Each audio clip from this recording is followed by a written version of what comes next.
Chapter 1758. Ew. Why didn't you say so earlier?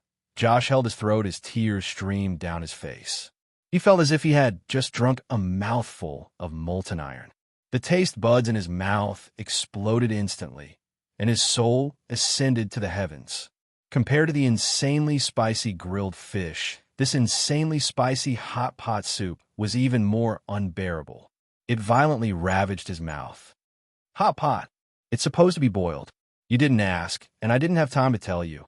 Connie looked innocent as she quickly helped Josh up from the ground. She scooped another bowl of hot pot soup from the pot and handed it over. What are you doing? Josh, whose expression was still distorted due to the extreme spiciness, leaned back a little and stared at her. Fighting poison with poison. Connie said with an experienced expression, as long as you drink fast enough, the spiciness won't be able to catch up to you. You can even experience the special pleasure brought by the insanely spicy. Keep drinking, keep feeling good. Is it really that insanely spicy? Josh took the bowl of hot pot soup skeptically. He desperately wanted to relieve the spiciness in his mouth. Yes, it's that insanely spicy. Connie nodded affirmatively. Otherwise, how can it be called insanely spicy? Connie shouldn't be lying to me, Josh thought to himself. He tilted his head back and gulped down the hot pot soup. As he drank the soup, the burning sensation in his throat did subside. However, it was not because the fire was extinguished. Instead, it was suppressed by an even more intense spiciness. After the stacking, it brought about a sense of spiritual pleasure. How should he put it? It was like extreme pain, but also a little pleasure. This was indeed insanely spicy. Sweat trickled down Josh's cheeks, and his clothes were soon drenched, making him look rather disheveled.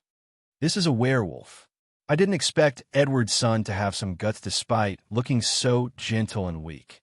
At that moment, the various representatives looked at Josh with admiration. If they were in his shoes, they would not have the courage to drink the first bowl. However, Josh had already started on the second bowl. This brat, Oster, who had just recovered a little, glared at Joshua. As the first person to drink the soup, he thought his contribution was enough to shock everyone. He did not expect Joshua to start drinking the second bowl. Patriarch, we can't let a brat from the human race overwhelm us. A clansman beside him whispered. Oster was also a little frustrated. The orcs had been fighting with the Roth Empire for many years. They didn't have much of an advantage on the battlefield, but they had never lost in terms of morale. Fill it up, Oster said straightforwardly. He picked up a bowl full of hot pot soup and gulped it down. Awesome. Meg, who was standing in the kitchen, couldn't help but exclaim in admiration. It was the first time he had seen 2 bowls of hot pot soup before eating. I often feel like I don't fit in with them because I'm not crazy enough.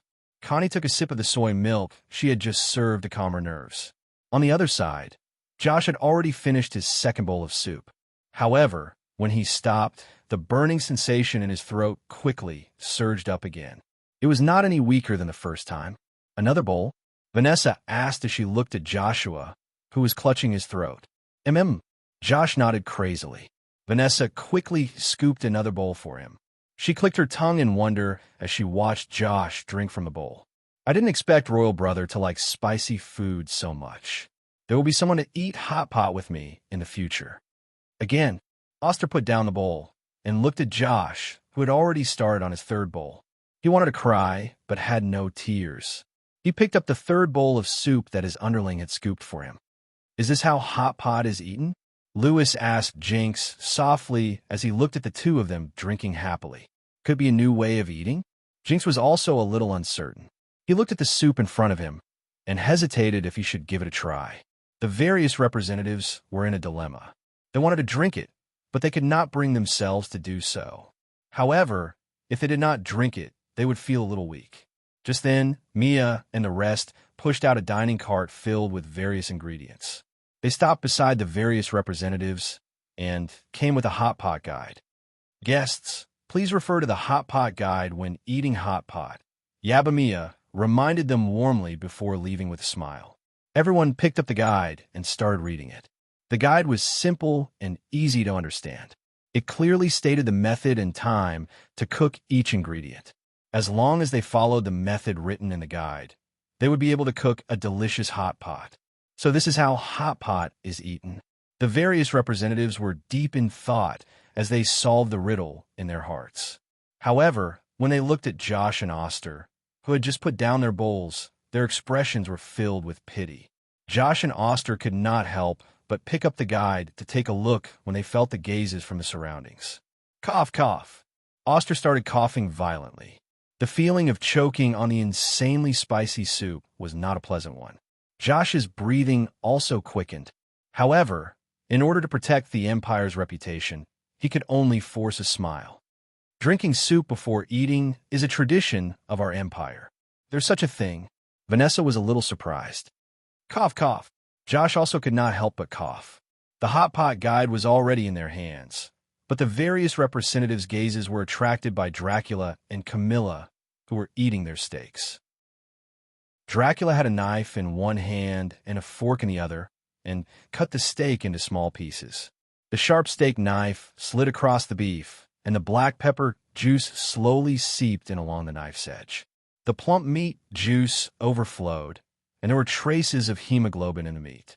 The alluring aroma of meat, accompanied by the faint aroma of red wine, slowly wafted over, making one salivate uncontrollably. This steak looks pretty good.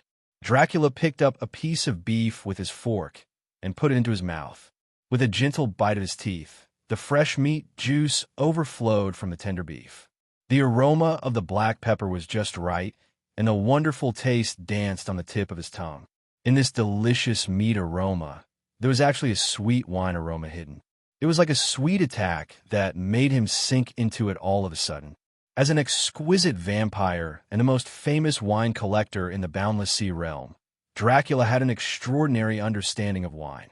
The best wine in the world was naturally the V-grade wine produced by the Buffett Winery. It was a good wine that couldn't be bought with money. Even with Dracula's status, he could only get a small bottle of it once in a while. However, the wine in this beef was even more mellow and delicious than the Buffett Winery's V-grade wine. And a wine of such quality was actually used as a condiment to cook the steak. This is really a waste of God's gift. Dracula lamented in his heart, but he had to admit that under the enhancement of the wine's aroma, the tender beef did indeed have richer layers. There was nothing to nitpick about, and it had completely overturned all of his expectations of beef. After swallowing a mouthful of beef, Dracula could not help but praise, "So fragrant." Chapter 1759. Gulp. Many representatives couldn't help but swallow their saliva. They looked at Dracula's steak, then looked down at the insanely spicy hot pot in front of them. No matter how they looked at it, they felt like they had stepped on a landmine. On the other side, Sally held a wooden spoon and scooped a spoonful of rainbow-colored fried rice in her mouth. It's still a familiar taste. Sally's lips curled into a smile. The faint fragrance of the water of life lingered in the air, awakening her taste buds that had been asleep for a night.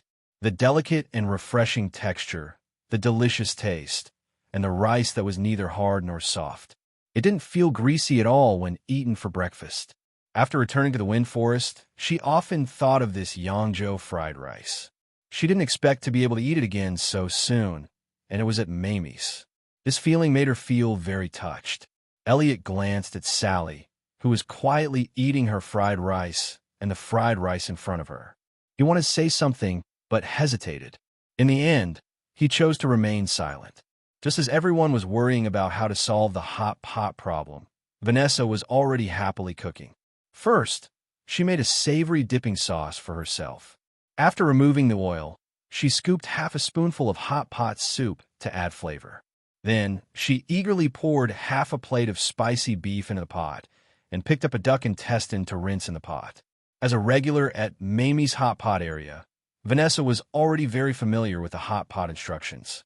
She strictly followed the instructions, and after rinsing the first duck intestine, she immediately left the boiling hot pot, dipped it in the dipping sauce, and put it into her mouth. The spicy and crispy duck intestine made a beautiful crisp sound in her teeth. Vanessa's eyebrows also relaxed. The perfect amount of spiciness gave her long-withered taste buds a timely rein. They started to recover and go crazy.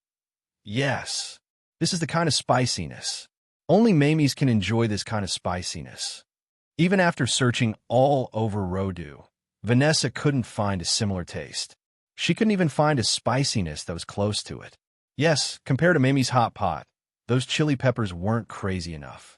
Fine beads of sweat appeared on her forehead. She chewed the crispy duck intestine in her mouth and swallowed it. The tripe had already been prepared. The tripe, covered in a layer of chili oil, was taken out of the pot. Similarly, it was rolled in the dipping sauce and dipped in various dipping sauces before it was put into the mouth. The spicy soup exploded in her mouth, followed by the crispy tripe. It was as thin as a leaf, but it wasn't hard or chewy at all. Vanessa was enraptured by the wonderful experience brought about by the crispy texture. "I love hot pot." Vanessa couldn't help but praise from the bottom of her heart. She then scooped out the spicy beef from the pot and ate it with relish. Is that really the case? The representatives of the various races, who had been crying when they saw Oster and Josh, were now looking at Vanessa, who was enjoying the food, and were all confused. Could it be that she's playing us? The goblin representative turned his head and whispered to his companion beside him. "I don't think so. Usually it's hard to eat something so disgusting that it tastes so good." His companion shook his head. "Forget it. Although it might be a little spicy, it shouldn't be a big problem." Lewis swallowed his saliva. He also couldn't wait to pour the tripe and duck intestine beside him into the pot. Then he controlled the tripe and duck intestine to move up and down in the pot and started the hot pot's fast-forward mode. Soon, the duck intestine and tripe were ready. They floated quietly in front of Lewis. Lewis picked up his chopsticks and put the duck intestine into his mouth. This spiciness, Lewis, who had experienced the baptism of medium spiciness, still couldn't help but shiver after experiencing the insanely spicy. His face was also flushed red. This spiciness was indeed not ordinary. This spiciness was a little crazy. Fortunately, he was mentally prepared and was also prepared. The moment the spiciness exploded in his mouth, he shut down the stress response caused by the various parts of his body to the taste. Because of that, when he was faced with the truly insanely spicy flavor, he did not fall to the ground in tears like Oster and Joshua did. After enduring the initial impact of the spicy flavor, his taste buds gradually regained their sense of taste. The crispy duck intestine was chewed in his mouth, and the wonderful taste began to appear. Compared to the medium spicy hot pot yesterday, this mouthful of duck intestine felt like the bitterness was over and the sweetness was coming. The taste also became more precious and delicious. However, after eating a piece of duck intestine, there was nothing left in his mouth, and his throat suddenly felt like it was on fire. Almost without thinking, Lewis picked up a piece of tripe and put it into his mouth. The crispy tripe also brought joy to his teeth, and at the same time suppressed the burning sensation in his throat. "As long as I eat fast enough, the spiciness won't be able to catch up to me." Lewis's eyes lit up. One chopstick after another, the tripe and duck intestine kept getting closer and closer to his mouth. At the same time, he did not forget to add all sorts of ingredients into the hot pot. As soon as he finished the duck intestine and tripe, the beef that was in the hot pot not long ago took his place. The spicy beef was already boiling in the hot pot, and the quail egg had already floated to the edge of the hot pot. Eating this insanely spicy is indeed a different experience. "It's so good that I can't stop eating," Lewis thought to himself. His hands and mouth did not dare to stop at all. One mouthful after another, he had no intention of stopping. Wow, this giant dragon uncle is an expert. Vanessa looked at Lewis in amazement and praised him softly. She also wanted to experience the feeling of eating 10 pieces of duck intestine in a row. The various representatives watched Lewis's impactful performance, and all of them could not help but want to try it out. It did not look that bad. Instead, it made them want to try it out. Dracula, who was eating steak, looked at Lewis and Vanessa, who were enjoying their meal, and said softly, "Hot pot. Looks pretty good too. Have you forgotten how they jumped into the pit?" Camilla said calmly. "Air," Dracula said thoughtfully. "It seems to have been acted out by the two of them. Don't stand on ceremony, everyone. After breakfast, we still have serious matters to discuss, Michael said with a smile.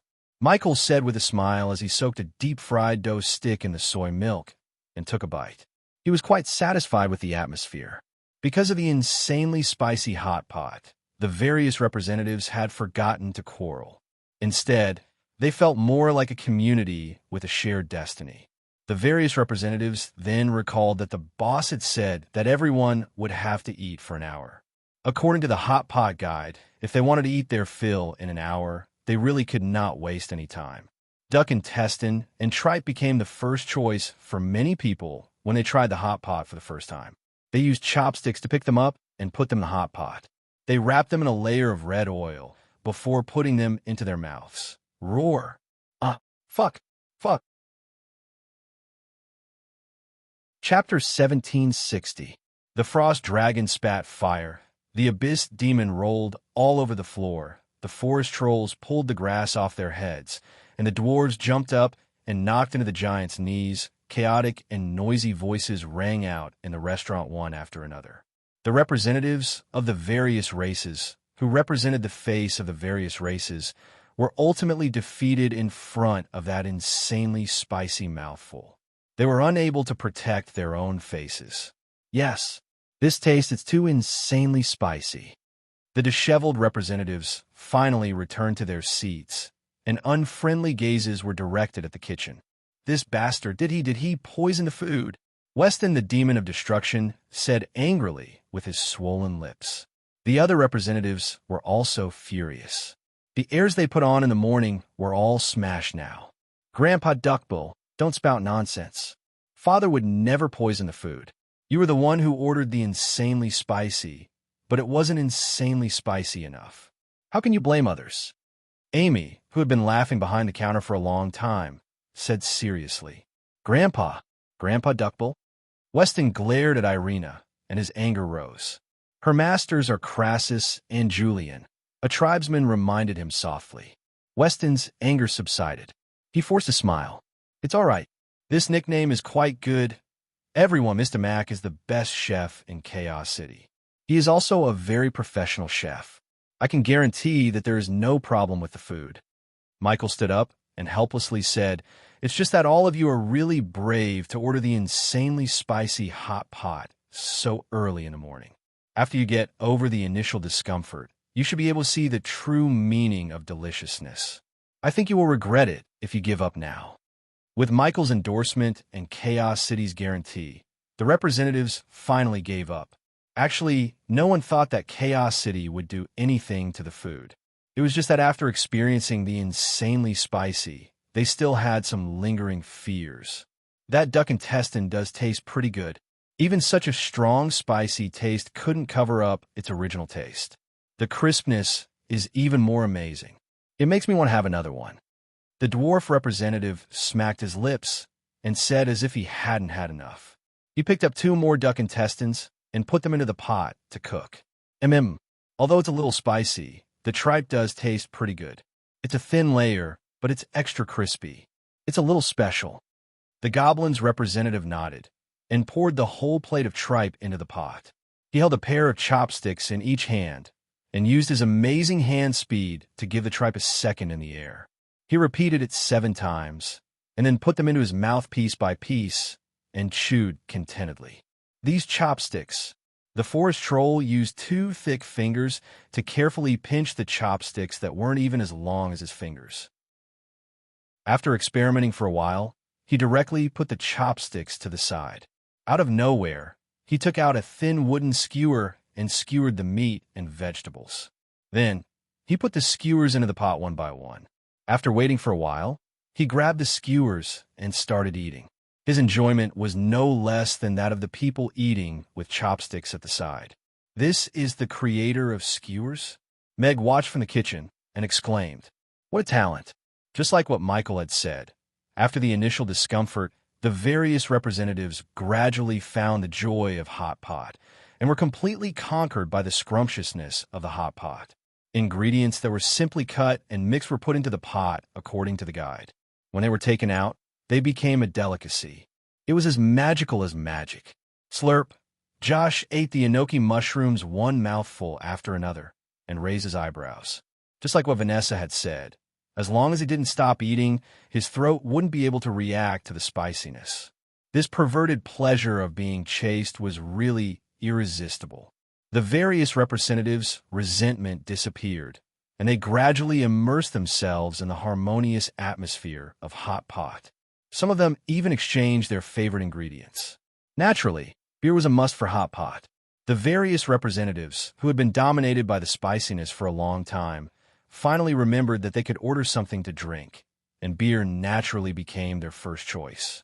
The large glass of beer with rich foam entered their throats, and the spiciness was instantly suppressed. That refreshing feeling was like being splashed with a bucket of ice water on a hot summer day. It was cool and refreshing. Awesome. Franklin gulped down a large mug of beer before turning to Yabamiya and saying, "Little girl, give me a large barrel of this beer. I don't feel like drinking it one small mug at a time." This. Yabamiya looked in the direction of the kitchen. A large barrel of beer cost a lot. Meg nodded slightly at Mia. "All right, please wait a moment." Yabamiya nodded slightly and turned to walk into the kitchen. "Disciple, give Master a barrel too." "This beer is really good," Lewis said. "I want a barrel too," Douglas said with a red face. Following that, the forest trolls and orcs all said that they wanted a large barrel of beer. Although Meg felt that it was not good to drink too much early in the morning, since the insanely spicy hot pot was served, there was no reason not to let them drink, so he satisfied all their requests. "Do we have to pay more?" Michael asked Dicus, who was beside him, softly as he looked at the various representatives gulping down beer from the barrels. Mr. Mack didn't say, and we didn't dare to ask. Dicus shook his head and looked at the various representatives worriedly. He said softly, "I'm a little worried that the representatives will get drunk, and this is only breakfast. Don't worry, they won't get drunk." Michael shook his head nonchalantly. Good wine and good food were served, and the atmosphere in the restaurant gradually became more harmonious. The tense atmosphere at the entrance of the restaurant was also more or less dispelled. After the 1-hour meal, the food carts beside the various representatives were basically emptied, and many people burped. "The meal is over. I wish everyone a smooth meeting." Meg smiled at everyone. The hot pot was removed, and everyone was served a cup of warm water. Meg led Mamie's heavenly team out officially. The restaurant was set aside for the meeting. Amy followed Meg out and curiously asked, "Father, aren't we going to have a meeting?" "Yes, we don't need to have a meeting. This is their business." Meg shook his head with a smile. He threw Ugly Duckling into the basket and got on the bicycle. "Let's go. I'll send you to play with Daphne. I have a lot of things to do today, so I might not have time to play with you." "Okay." Amy nodded obediently and climbed onto the bicycle's back seat. In the restaurant, the aroma of the hot pot gradually dissipated.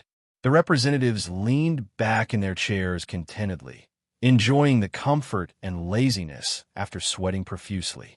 At this moment, Michael stood up and smiled at the representatives present. "Everyone, we've had breakfast. It's time for us to get down to business." Chapter 1761. The various representatives became serious when they heard that. Because this breakfast was too impactful, it gave them a sense of satisfaction as if they had done something big. However, on second thought, they had only had breakfast, and the real meeting had yet to begin. As the representatives of their species, they bore the responsibility of fighting for the absolute benefits for their species, and even more so, they had to fight for their species' reputation in front of the various representatives. This meeting was a little rushed, but it had the support of the giant dragons and Chaos City as the host. Furthermore, it was held on the eve of the peace conference, so the various species attached great importance to it. However, the various species could only guess that this meeting had something to do with the peace conference. As for the specific content and what the giant dragons in Chaos City wanted to do, none of them knew. Joe sat up straight and retracted his gaze that he was sneaking glances at Irina. This was his first time representing the Empire to attend a meeting of this level. If his performance could satisfy the king, he would not be far from defeating Sean. Hence, he had to perform better. I really want to go back to sleep. Vanessa leaned against the chair at the side and covered her mouth as she yawned. She was so excited about having hot pot that she couldn't sleep last night and woke up early this morning. Now that she had the hot pot, everything was perfect. When she heard that everyone was going to talk about serious matters, sleepiness hit her immediately, and her eyelids started to tremble. Michael, the peace conference is going to be officially held in a few days. Why can't we wait until the conference? Why do we have to hold this meeting a few days in advance? Oster asked, perplexed. The various representatives also looked at Michael. This was also a question that everyone couldn't understand. It's not that we're in a hurry. It's because time waits for no one, Michael said with a serious expression. 2 days ago, Chaos City and the Giant Dragons jointly sent out invitations to all the species to gather at Chaos City. We're in such a hurry because we have something to discuss. It concerns the survival of all the species on the Norland continent. The three of us drafted the joint application and sent it out together with Chaos City, Lewis said in a deep voice. Douglas and Franklin nodded slightly to show their acknowledgement of Lewis's words. The expressions of the representatives of the various races changed slightly. Could it be that the Nora continent was facing some kind of terrible disaster for the three giant dragons to treat it so seriously? Josh looked at Michael, Lewis, and the rest. These people could be said to be the top powerhouses on the Nora continent. The overall strength of the giant dragons could only be stronger than that of the Roth Empire. What exactly was the opponent that even they had to treat so seriously? Could it be? A certain possibility occurred to Josh, and a hint of panic flashed through his eyes. Irina was also examining Josh. She didn't notice him when she saw him from afar yesterday, but Josh's aura today made her feel a little strange. Irina and Joshua had known each other for many years, and they got along quite well. He was one of her few friends. However, she did not expect Joshua to lay his hands on Meg and Amy, and even lie to her after the incident, pretending to be kind and righteous to help her find them. She wanted nothing more than to take out a folding chair and smack him flat. However, when he saw Josh this time, he felt that he had become a little different. It was as if there was a hint of gloominess emanating from him. Could it be a psychological effect? Irina thought to herself doubtfully. She had considered the possibility of the devil, but the holy light didn't give her any guidance or hints. Michael said in a low voice, "In the past 100 years, the Nora continent had achieved a rare peace because of the Armistice Agreement back then. The people of the various races were able to recuperate, and Chaos City was born because of that. It became a city formed by the people of the various races. As the third city lord of Chaos City, I am very grateful to the various races for abiding by the Armistice Agreement in the past 100 years. I am grateful to all of you for restraining yourselves and allowing the Nora continent to have a precious peace. However, the 100-year period is coming, and the Armistice Agreement signed by the various races back then is going to lose its effect. What will happen next might be the resumption of the racial war and countless deaths. Therefore, the first item of today's meeting is a proposal on behalf of Chaos City to the various races. I hope that the various races can renew the Armistice Agreement for another 100 years. The restaurant sank into silence. The various races' representatives sized each other up, but none of them were in a hurry to speak. Actually, the various races had already expected this. Chaos City's existence was very special. The Armistice Agreement was signed here, and the Batai prison was built here to imprison a batch of extremely vicious war criminals.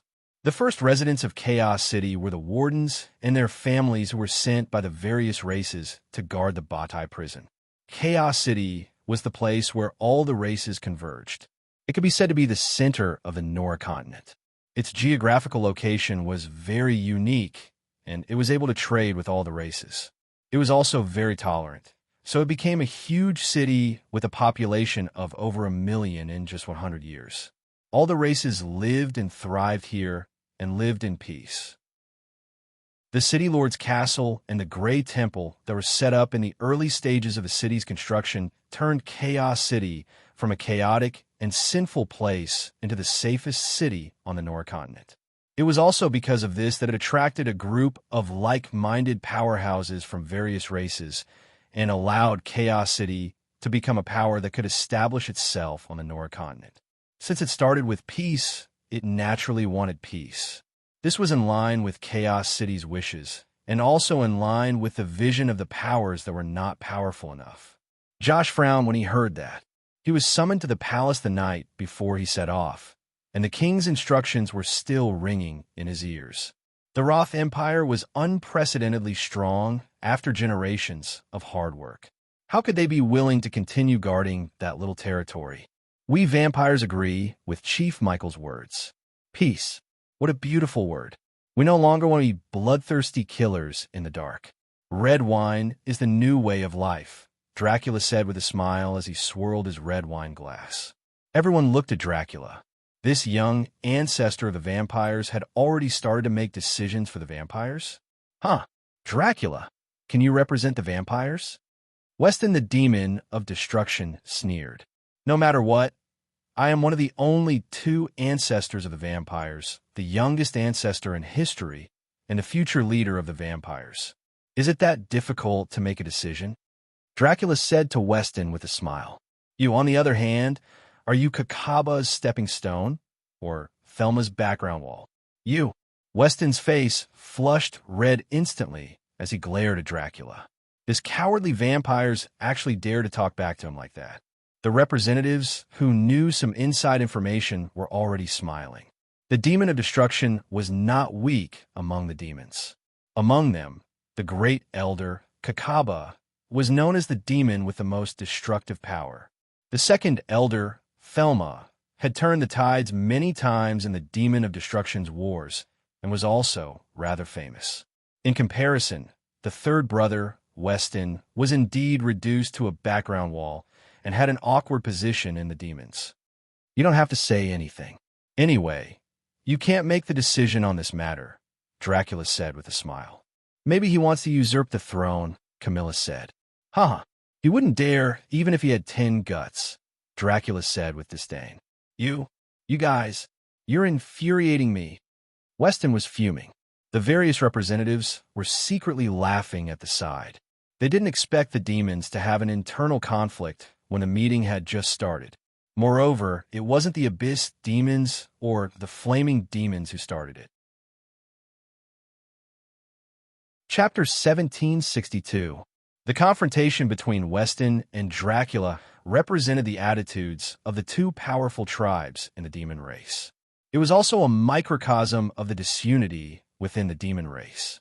The representatives of the Abyss demons and the Flaming Demons glared at each other across the three big bosses, but none of them spoke. The war between the two tribes had yet to end, and they only sent 2 9th-tier demons to participate in the conference. The remaining 10th-tier demons didn't dare to leave the Boundless Sea realm easily. As for the representatives of the Fear demons, they remained silent as if they didn't want to participate in the debate. Anyone could tell that the various tribes on the Demon Islands couldn't reach a consensus before the peace conference. Then, they wouldn't be able to form a powerful demon-allied army. Under such circumstances, it would only be a joke if a certain demon tribe declared a racial war unilaterally. They might not even be able to defeat the goblins. We goblins agree with Chaos City's suggestion. Maintaining the current peace is a decision that will benefit all the tribes. War will only bring death and disaster, and won't bring any benefits to most of the tribes, the goblin representative said as he stood up to support Chaos City. As a tribe that wasn't strong enough, the goblins had suffered a huge blow in the last racial war. In the end, they relied on the numerous underground caverns that were easy to defend and hard to attack to survive until the end of the racial war and gained a foothold on the Norland continent. The 100-year agreement was over, and the goblins, who couldn't protect themselves, were naturally very willing to work with Chaos City to gain more trump cards after receiving the olive branch from Chaos City. That was why they had the railway from Chaos City to the goblins' territory. We, the dwarves, also agree with Castellan Michael. We hope the peace treaty can continue. Isen Castle has been defending this land for many years, and has maintained a neutral attitude towards all the tribes. We don't want to see another racial war, the dwarf representative said as he stood up. The dwarves were skilled in technology and had many craftsmen. They weren't good at fighting and didn't have enough combat troops. They only had the ability to protect themselves by closing Isen Castle. If the war continued for many years, no one could guarantee that Isen Castle would be invulnerable. It would be best if there was no war. Connie stood up and calmly said, "The 72 tribes and the Fok tribe and the Orcs Anti-War Alliance also agree to continue the peace agreement and reject any new racial war." Everyone's gaze turned to Connie. This young chief of the Fok tribe was Isaiah's youngest daughter. Previously, she had received a lot of attention because she replaced Ferdinand as the new chief of the Fok tribe. The hairless monk, Rex, who was protecting her, allowed the Fok tribe, which had been on the decline due to the turmoil, to maintain their dignity as the second Orc tribe. However, her age and ability did not seem to be on par with Oster. "What right do you have to represent half of the Orc tribes?" Oster looked at Connie unkindly. Connie took out a letter of entrustment that was filled with signatures and said in a tone that was neither servile nor overbearing, "On the strength of this letter of entrustment signed by all the chiefs, on the strength of my identity as the chief of the Fok tribe, and on the strength of my conscience as an Orc."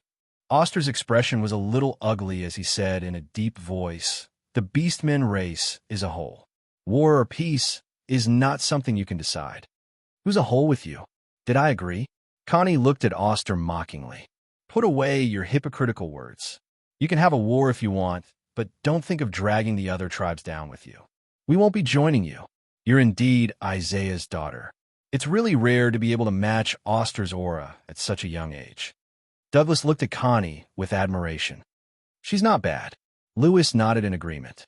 The various representatives also stopped looking at Connie with contempt. It was indeed not luck for a young lady to be able to return to the tribe, to stage the return of the queen when her family was destroyed. Rex looked at Connie with 30% adoration and 70% satisfaction.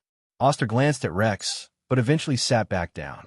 The strength of the Beastmen race lay in the fact that countless tribes chose fearless Beastmen warriors to form the Beastmen army.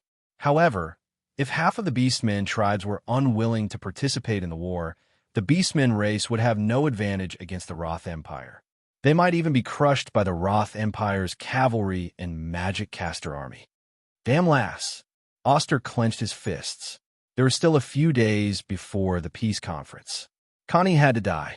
The night elves support Chaos City's suggestion. Irina raised her hand and swept her gaze across the various representatives present. She coldly said, "Also, since everyone is here today, I'll add a few more words. If there are still any of my elves who are imprisoned here, they better send them to Chaos City obediently. If I have to go and fetch them myself, you can ask the Fear Demon's representatives how tragically they died on Bar Hill." All the representatives felt as if a knife had slid past their necks. They swallowed their saliva instinctively, and at the same time seriously considered going back to check on themselves. If Irina brought Alex to them, they would be in deep trouble. The Fear Demon's representatives at the side were furious, but they didn't dare to say anything. They really died tragically on Bar Hill. They would rather offend an entire race than offend this woman. Sally's eyes lit up as she looked at Irina. Her lips curled up slightly, but she quickly went back to normal. Elliot's expression was a little uncomfortable. The elves were roaming outside, but Irina was standing up for them now. It seemed like the elves had lost face. The giant dragons have already reached a consensus. The Dragon Island hopes that all the races can renew the peace treaty under the original framework to maintain the current state of peace and prevent another racial war, Lewis said in a low voice. "If anyone wants to fight, the Tyrannosaurus dragons are more than happy to oblige," Franklin said with a provocative smile. The restaurant suddenly became much quieter. Everyone could hear the threat in Lewis and Franklin's words. The giant dragon's forceful interference in the renewal of the peace treaty became something that all the races had to consider. Oster's eyes flickered. He was still full of fighting spirit when it came to the Roth Empire. However, If the Dragon Island and the Tyrannosaurus dragons were added into the mix, then the orcs wouldn't be able to bear it. The Forest Trolls representatives turned to look in the direction of the Roth Empire's representatives. They hesitated for a while and didn't rush to speak. Many representatives also looked at the representatives of the Roth Empire, the Elves, and the Forest Trolls, who had yet to express their views. Now, only these three had yet to express their views. The Elves have no intention of restarting the racial war. We are willing to continue the peace treaty with all the other races and protect the peace. Sally stood up, and her ethereal voice sounded. This. Elliot looked at Sally in shock and almost jumped out of his chair. Chapter 1763. Elliot stared at Sally in disbelief. Before they left, Helena had reminded him not to make any promises easily if the peace treaty was brought up. It would depend on the Roth Empire's performance. Now, the Roth Empire and the Forest Trolls had yet to express their stance, but Sally actually expressed the Elves' stance without discussing it with him. Sally was the Elven race's new princess. After Irina led the Night Elves out of the Wind Forest, she became the best candidate for the next Elven Queen. Helena had asked her to lead the team to attend such an important meeting so that she could broaden her horizons and announce the new Elven princess to the outside world. Hence, she was naturally recognized as the Elven representative spokesperson and also represented the wishes of the Wind Forest. The representatives of the other races were not too surprised by the Elves' choice. For the past 100 years, the Elves had been well prepared, and their power had been rising steadily. They did indeed have the foundation of a strong race. However, all of this disappeared completely after the Elven Queen went into seclusion and Irina reappeared. She killed 3 10th-tier Elven powerhouses consecutively and led 30,000 Elven slaves and some Elven soldiers out of the Wind Forest. The Elves now had to consider how to settle the increasingly unstable the Wind Forest and the Night Elves who had taken root in Chaos City and were gradually expanding their influence, instead of trying to get a share of the pie in the racial war. Josh also looked at Sally with surprise when he heard that. This was not something that should have happened in the plan. The Wind Forest should be on the same side as the Roth Empire. The Forest Trolls could not hide their surprise as well. War is cruel, but that does not mean that maintaining the status quo is right. Josh stood up and calmly said, "The Roth Empire has over 100 million citizens, which is more than the total population of the other 6 races. However, our territory is ranked 3rd from the bottom among the 8 major races. Furthermore, almost half of the land in the north is extremely cold and uninhabitable.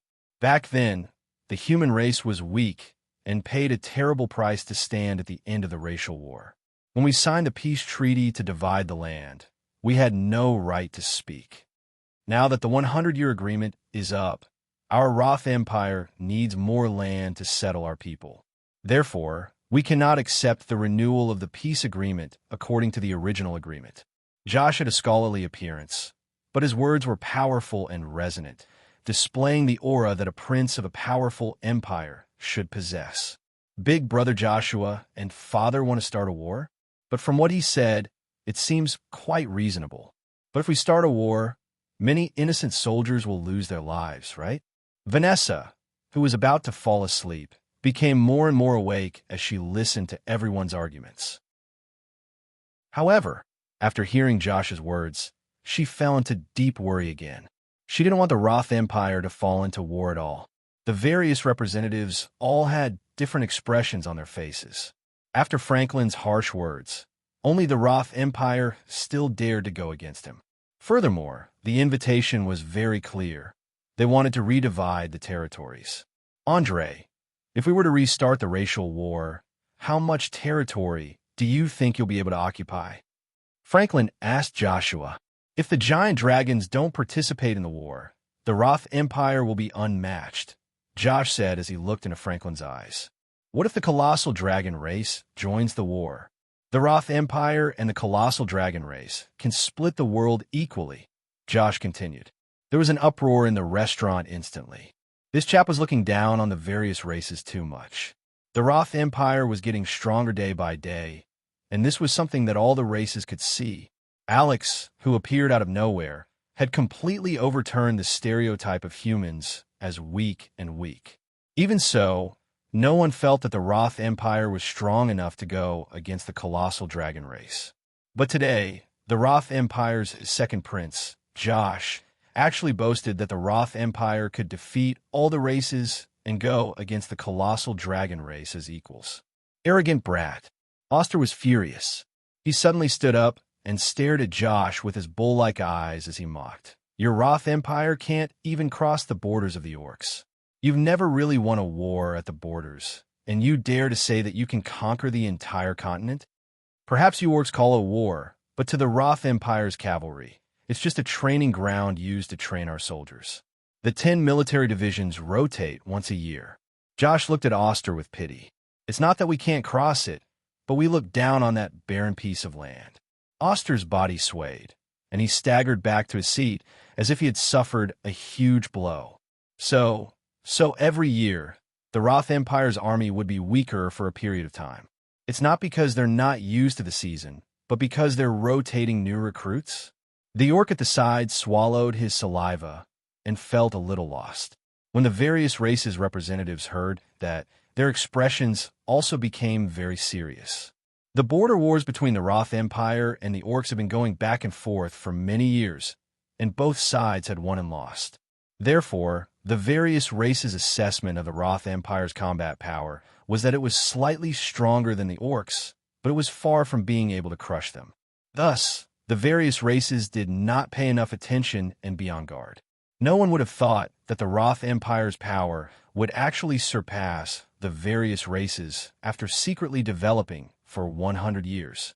It was even close to the colossal dragon race. It really caught everyone off guard. The Forest Trolls representative stood up and said, the Forest Trolls, also think that the previous division of the territory was unfair and cannot renew the peace agreement. We request to redivide the territory according to each race's power. The Forest Trolls were also very powerful. Although their population was not huge, they would have the power of the 5th tier when they reached adulthood. Their mid-tier and high-tier combat power was very shocking. The Roth Empire and the Forest Trolls. Even the giant dragons had to think carefully about how to deal with them.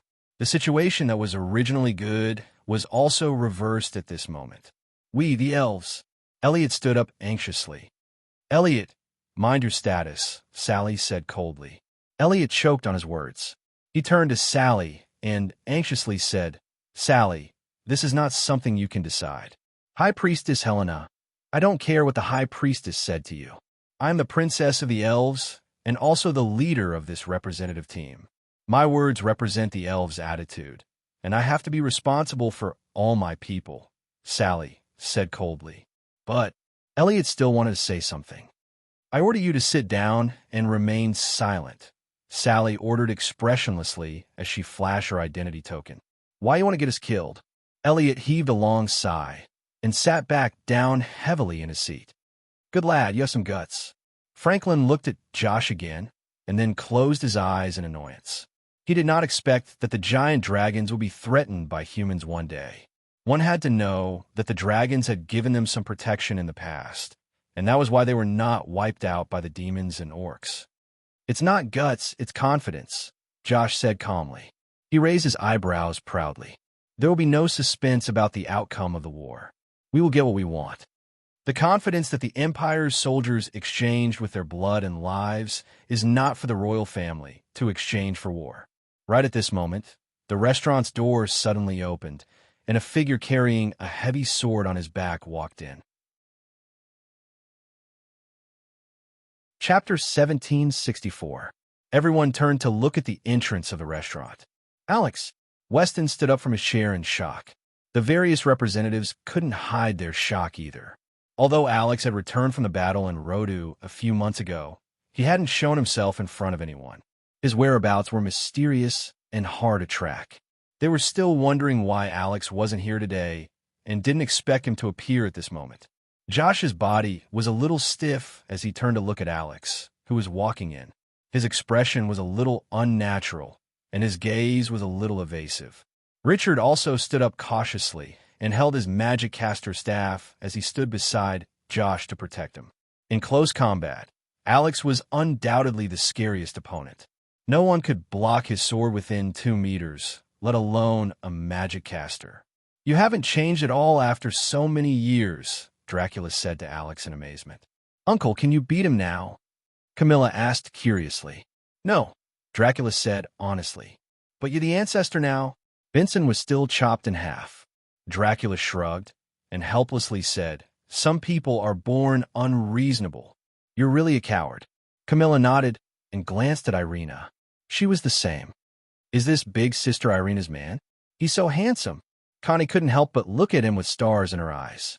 She had heard about Alex's legends since she was young. Even though the orcs didn't have a good relationship with the Roth Empire, it didn't affect their respect for Alex at all. Her father had said before that he was a human and opponent worthy of respect.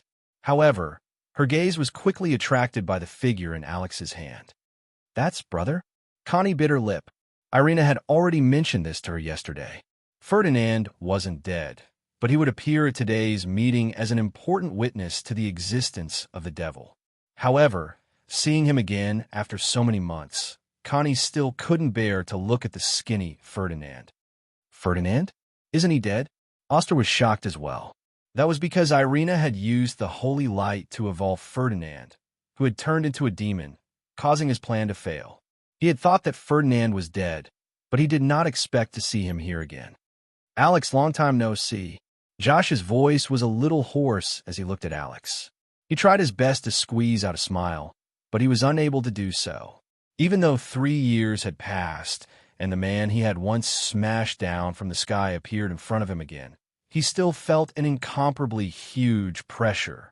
Meg casually tossed Ferdinand to the ground and calmly said to Joshua, "You were too arrogant for not killing me back then.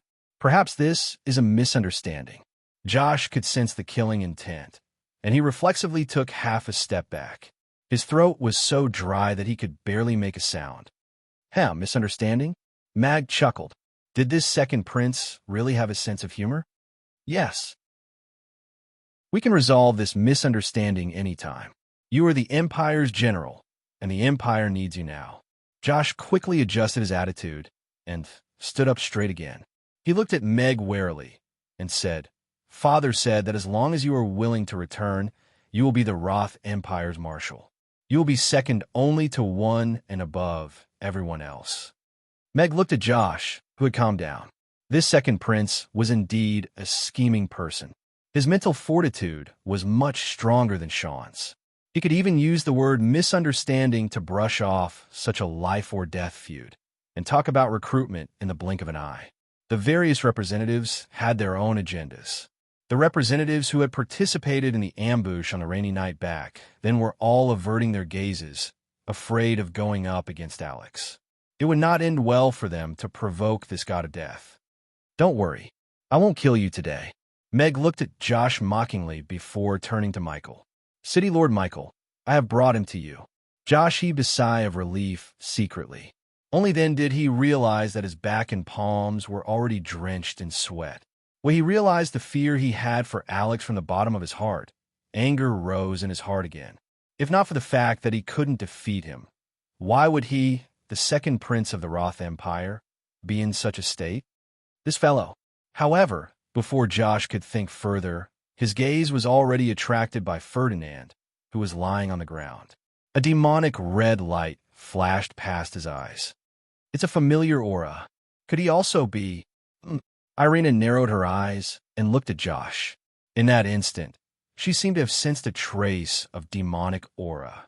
However, Ferdinand was lying beside Josh, so perhaps the demonic aura on him had yet to dissipate. This is... The various representatives looked at the skinny youth lying on the ground doubtfully. Who was this person that Alex was escorting personally? "Thank you for your trouble." Michael nodded.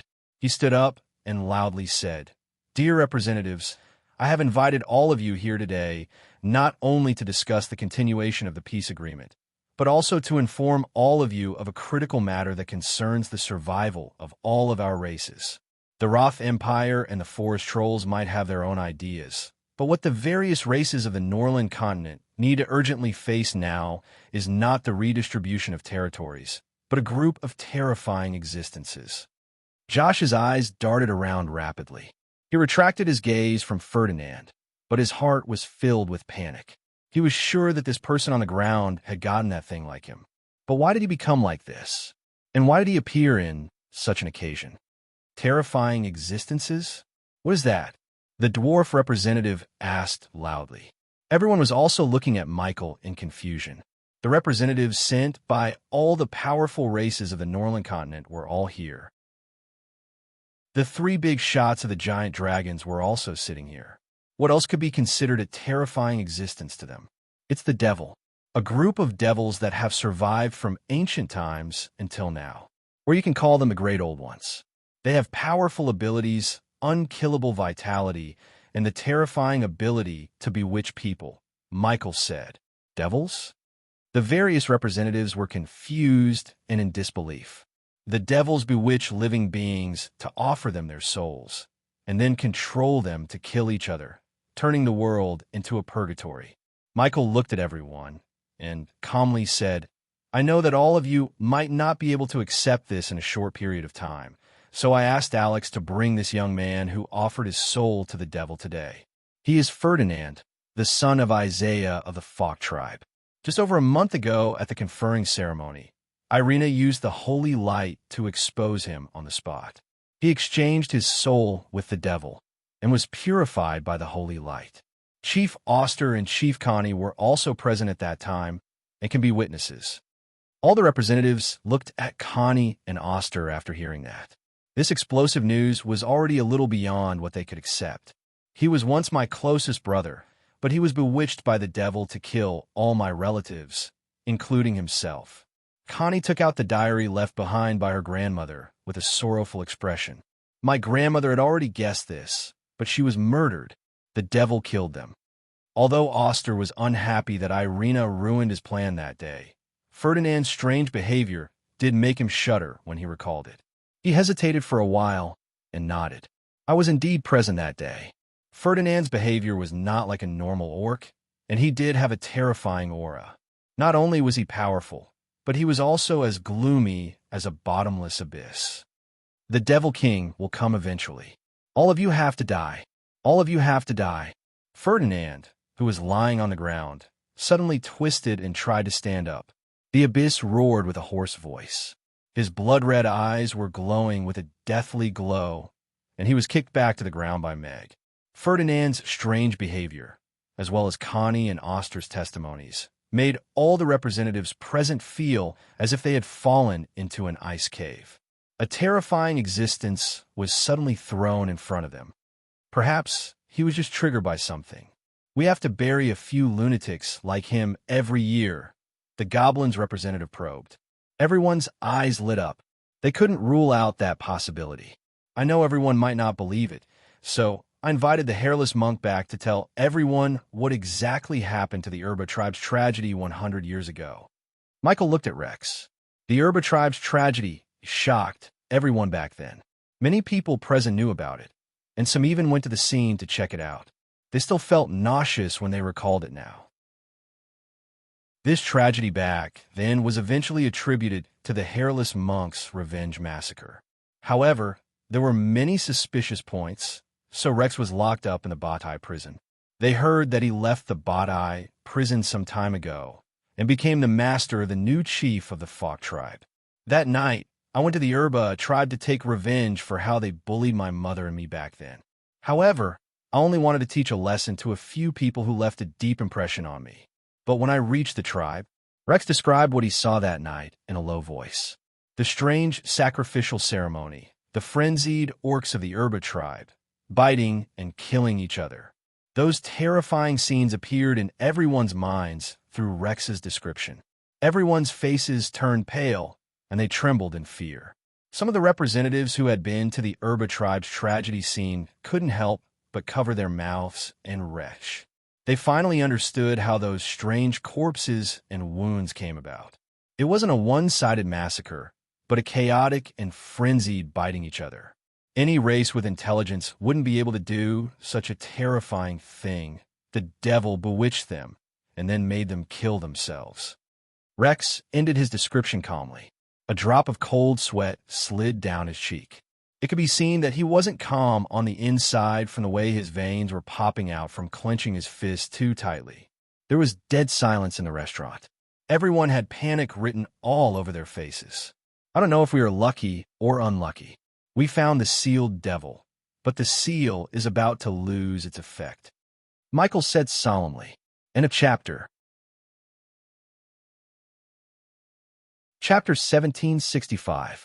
The restaurant was silent, and the expressions of the representatives were somewhat shocked.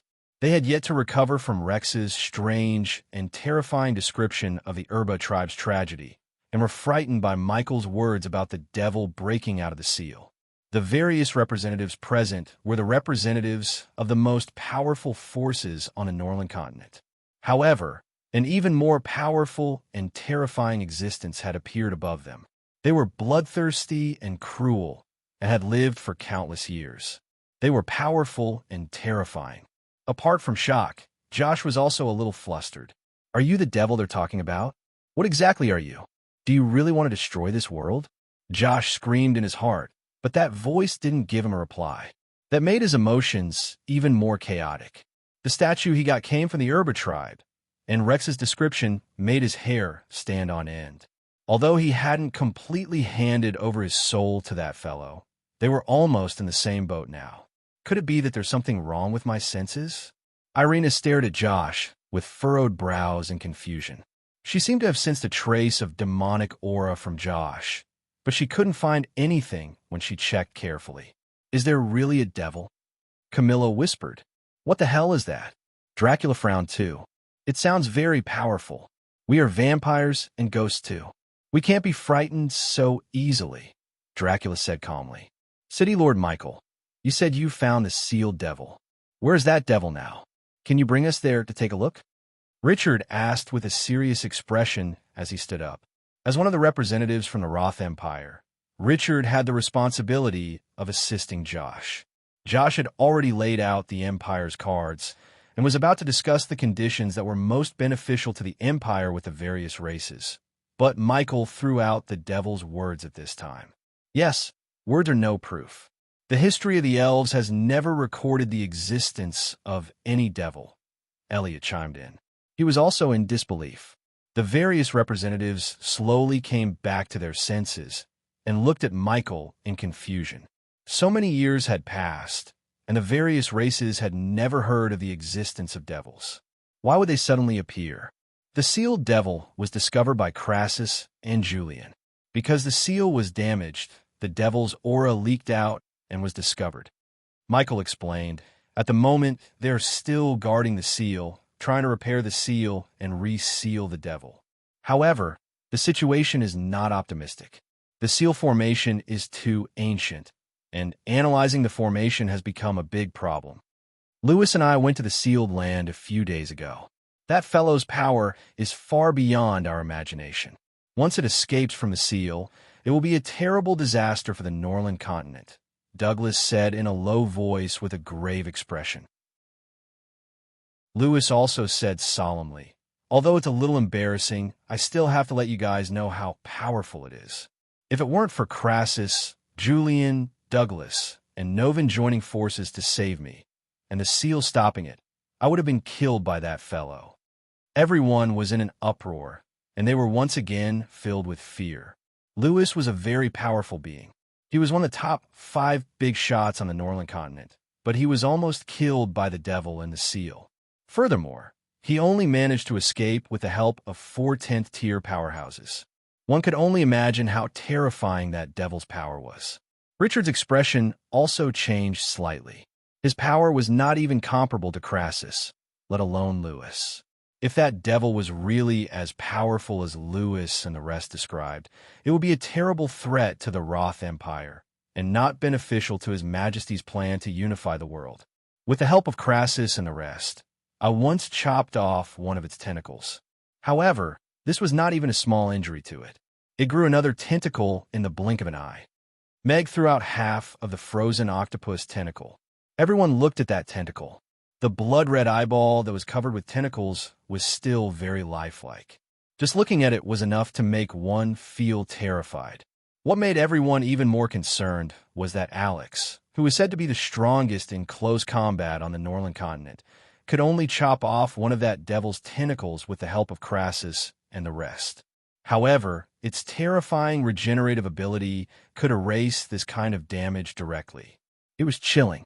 Isn't this invincible? Connie swallowed her saliva and inched closer to Rex. Extremely difficult to deal with. Rex nodded with a grave expression. Invincible. Josh looked at Alex, and a red light suddenly flashed across his eyes. He clenched his fists subconsciously. Alex, who was almost invincible in his eyes, also had an opponent that he could not deal with at all. However, he had the chance to obtain the help of that existence. When it comes out of the seal, you will gain an extremely powerful friend. The familiar voice sounded in his mind again, and it was filled with bewitchment. Josh's lips began to curl up, and his hands that were hanging by his side trembled slightly.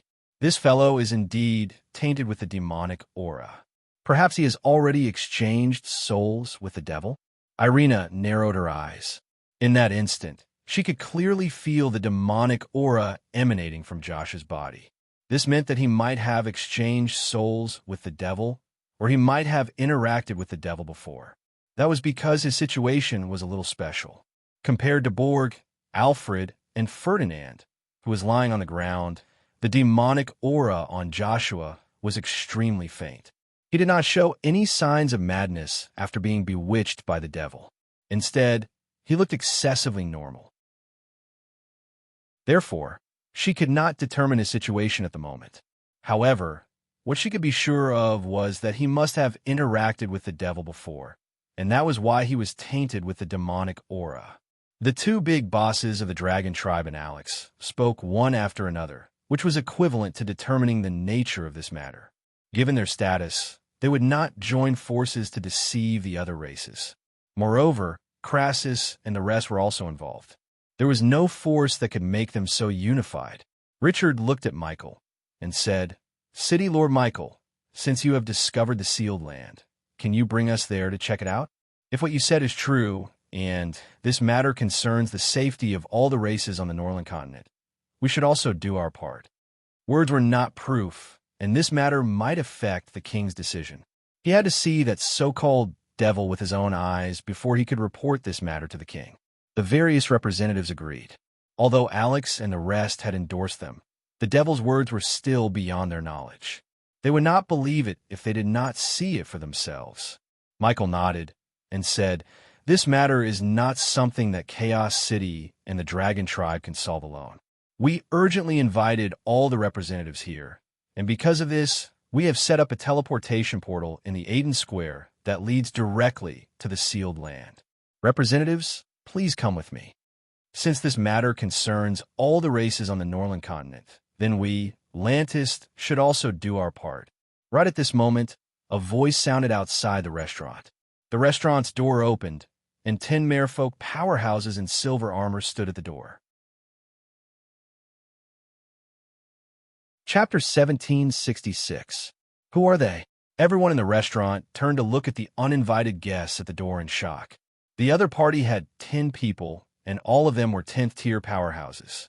The number of 10th-tier powerhouses was even more than the goblins and dwarves. All the races had sent their representatives. So who exactly were these powerhouses who claimed to be from Lantis? Michael also looked at the people at the door in shock and instinctively looked at Meg. Outside of the major races, it was extremely difficult to assemble a team of 10 level 10 powerhouses.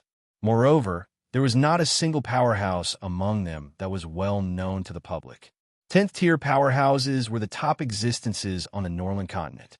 Even the powerful giant dragons only had 30 to 40 10th-tier giant dragons. The Roth Empire relied on its huge population, and the Magus Tower and the Empire's Knight Academy spared no effort in nurturing them. The number of 10th-tier powerhouses was only similar to that of the giant dragons. A race with 10 10th-tier powerhouses was enough to have a place on the Northern continent. Elliot looked at the people at the door and couldn't help but exclaim, Aren't they that group of mysterious powerhouses who appeared at the goblins' borders? Although they weren't wearing black uniforms today, their auras were the same. The battle at the underground cavern at the goblins' borders was a disgrace to the elves. The Wind Forest had sent out almost all of its elite troops and top powerhouses to besiege thousands of night elves, but it ended in defeat, and the elven marshal, Borg, died in battle. And what changed the outcome of this battle, which had no suspense at all, was the sudden appearance of a group of mysterious powerhouses who forcefully stopped the elves' attack and forced them to retreat. It was known in history as the Incident of the Thugs in Suits. After their defeat, the night elves went south to build a stronghold in Chaos City and triggered the slave revolt that had a greater impact on the elves. It could be said that if it wasn't for this group of mysterious powerhouses, Irina and the Night Elves would have been killed in the underground cavern of the Goblins' borders, and the elves would have the power to fight for supremacy now. Of course, if it wasn't for this group of powerhouses, Borg might not have died, and he wouldn't have the right to sit here. The representatives of the various races looked at the people at the door in shock when they heard Elliot blurting out those words. Back then, the elves had lost the battle due to the huge disparity in power, but it had caused a sensation on the Norland continent. The identity of that group of mysterious experts had also become an unsolved mystery. To this day, no one knew. Today, it seemed that all of this would be revealed. The sudden emergence of a power with 10 10th-tier powerhouses was going to have a huge impact on the Norland continent. If they stood on the anti-war side, even the powerful Roth Empire would have to reconsider the feasibility of conquering the entire continent. Dexter led the powerhouses of Lantis through the door and stopped at the entrance. He didn't take any further action as he looked at Meg. Everyone subconsciously looked at Meg. The last time this group of mysterious powerhouses appeared was to rescue Irina and the Night Elves. At that time, Alex was also present. What was the relationship between them? I am Michael, the City Lord of Chaos City. May I know which race you are from? As the host, Michael had to understand this group of mysterious powerhouses that had suddenly appeared. Dexter didn't answer. Instead, he said something to Meg and Lantis. Meg nodded slightly. He turned to look at Michael and said, They are the people of Lantis. They came from the bottom of the boundless sea realm and have been living under the sea for the past thousands of years. Now, they want to build a friendly relationship with the other races, so they asked me to bring them to this meeting. Under the boundless sea realm? The representatives of the demon race were all shocked. Who would have thought that there was such a powerful race living under the boundless sea realm? So for the past thousands of years, we have been living on the island, and they have been living under the sea. They actually lived peacefully for so many years. Dracula said in shock. Maybe they don't want to go ashore, Camilla said calmly. The other representatives of the other races also had different expressions. According to Alex, Lantis should be a sizable race. They must have many powerhouses to be able to defeat the elven elites head-on. After Alex left the Roth Empire, he was almost alone. Irina's night elves were still young, and 30,000 elven slaves couldn't bring about significant combat power in a short period of time. No matter how powerful he was, he couldn't change the situation of a Norland continent. However, if this Lantis that had more than 10 10th-tier powerhouses stood on his side, the outcome would be completely different. Nobody knew how powerful Lantis was, and nobody knew how many powerhouses and tribesmen were hiding under the sea. The unknown was the most frightening. I see. Michael was deep in thought. Chaos City was also paying attention to that group of mysterious powerhouses at the Goblins' border. He even asked Irina alone, but he didn't get any useful information. However, since Alex asked them to appear at this time, he must have the confidence to get them to stand on his side. It must be a good thing for the peace camp. Michael nodded and said, What we are discussing today concerns the future of all the races on the Norland continent. As one of the powers and races on the Norland continent, it would naturally be best if Lantis could live in peace with all the other races and participate in the battle against the devils. Meg conveyed Michael's words to Dexter. Dexter nodded solemnly and said, This concerns all the living beings on the Norland continent. We, Lantis, cannot stay out of this. We will definitely do our best for this." Meg conveyed Dexter's words and explained, "Lantis has never established contact with the land before, so they don't understand the common language. I can only convey it." "All right. In that case, we will go to the sealed land first. The situation of the seal is very serious now, and we urgently need the help of all the races." Michael nodded and walked out of the door first. Everyone followed suit. If such a terrifying devil really existed, Lantis' entry into the world would be a powerful helper for them. It was a good thing. "I found demonic aura on Josh. There might be something wrong with him." Meg heard Irina's voice transmission at the door. Meg looked at Josh with a hint of surprise in his eyes. Given his status, why would he want to get involved with the devil when he and Sean's fight for the throne had yet to be decided? "I will keep an eye on him. Once he tries to break the seal, we will be able to prove that he is under the devil's control," Irina continued. Meg nodded slightly. He was on high alert. If the seal was broken, not many people present would be able to escape. Chapter 1767. The temporary teleportation portal was located near the Bathai prison in the Aden Square. The various representatives walked out of the restaurant under Michael's lead and quickly stepped into a spell formation guarded by the Grey Temple Knights. Dozens of representatives stood in the spell formation with solemn expressions, and some uneasiness could be seen on their faces. The negotiations for the renewal of the peace agreement did not go smoothly, and the terrifying devil was like a wake-up call that caught the various representatives off guard. As for the sudden appearance of Lantis, it was still unknown what kind of role they would play on the Norland continent, but their appearance had already ruined all the plans of the various races.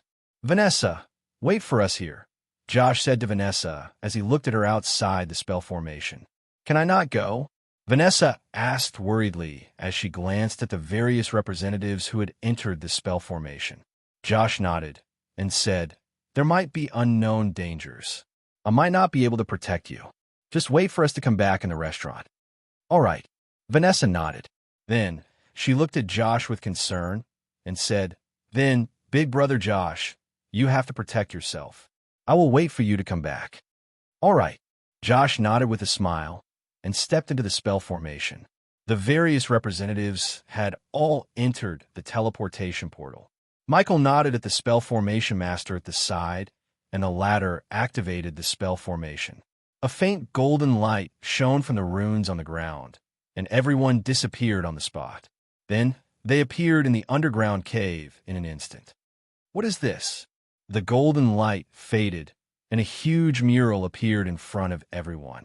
The horrifying scene in the mural shocked the various representatives.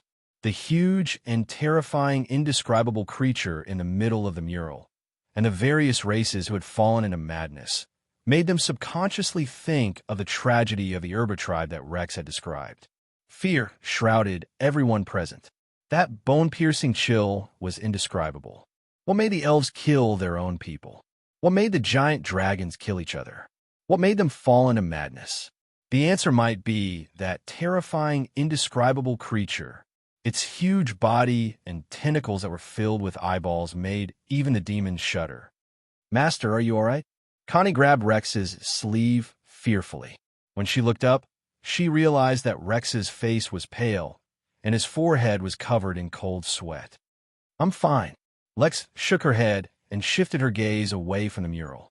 She said with lingering fear, "Back then, I saw the shadow of this object in the sky above the Urba tribe." When the various representatives heard this, their expressions turned even uglier. Could it be that the demon in the seal was the instigator of the tragedy of the Urba tribe back then? Josh looked at the mural with a worried and conflicted expression. "Your Highness, we have to report this to His Majesty as soon as possible." Richard transmitted his voice to Josh, and there was a hint of fear in his voice. Joshua ignored him and continued to stare at the massive, indescribable object. "Find an opportunity to release him, and you will gain an unparalleled friend. Everyone here will die, and the Norland continent will be ours. We will dominate everything. A seductive voice sounded in his ears. But he was hesitating. After seeing the mural, the determination that he had made countless times was shaken. "This seems to be different from what we agreed on," Josh said as calmly as he could in his heart. "If you want to obtain power, you have to pay a price. They're just some people used as sacrifices. Death is the best ending for them, and you're the one we've chosen. You'll become our spokesperson, and you can do whatever you want. Don't you want to kill that man? As long as you release him, he can help you kill him easily. And that elf, what a cute little beauty. As long as you are willing, she will be yours." Josh looked up at Alex and Irina. He clenched his fists with a complicated expression and did not agree to that voice. Michael stood in front of the mural and solemnly said to everyone, "Everyone behind this mural is the sealed land. Although that devil is sealed in the spell formation, it can still control and attack people outside the spell formation with its mental power. So, after entering the cave, please do not go near the sealing spell formation. Do not stare at its eyes, and do not try to enter the spell formation to attack it." The various representatives nodded in agreement. After going through so much, everyone no longer underestimated this mural when they saw it again.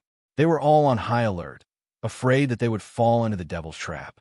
Michael then turned to activate the switch on the stone door.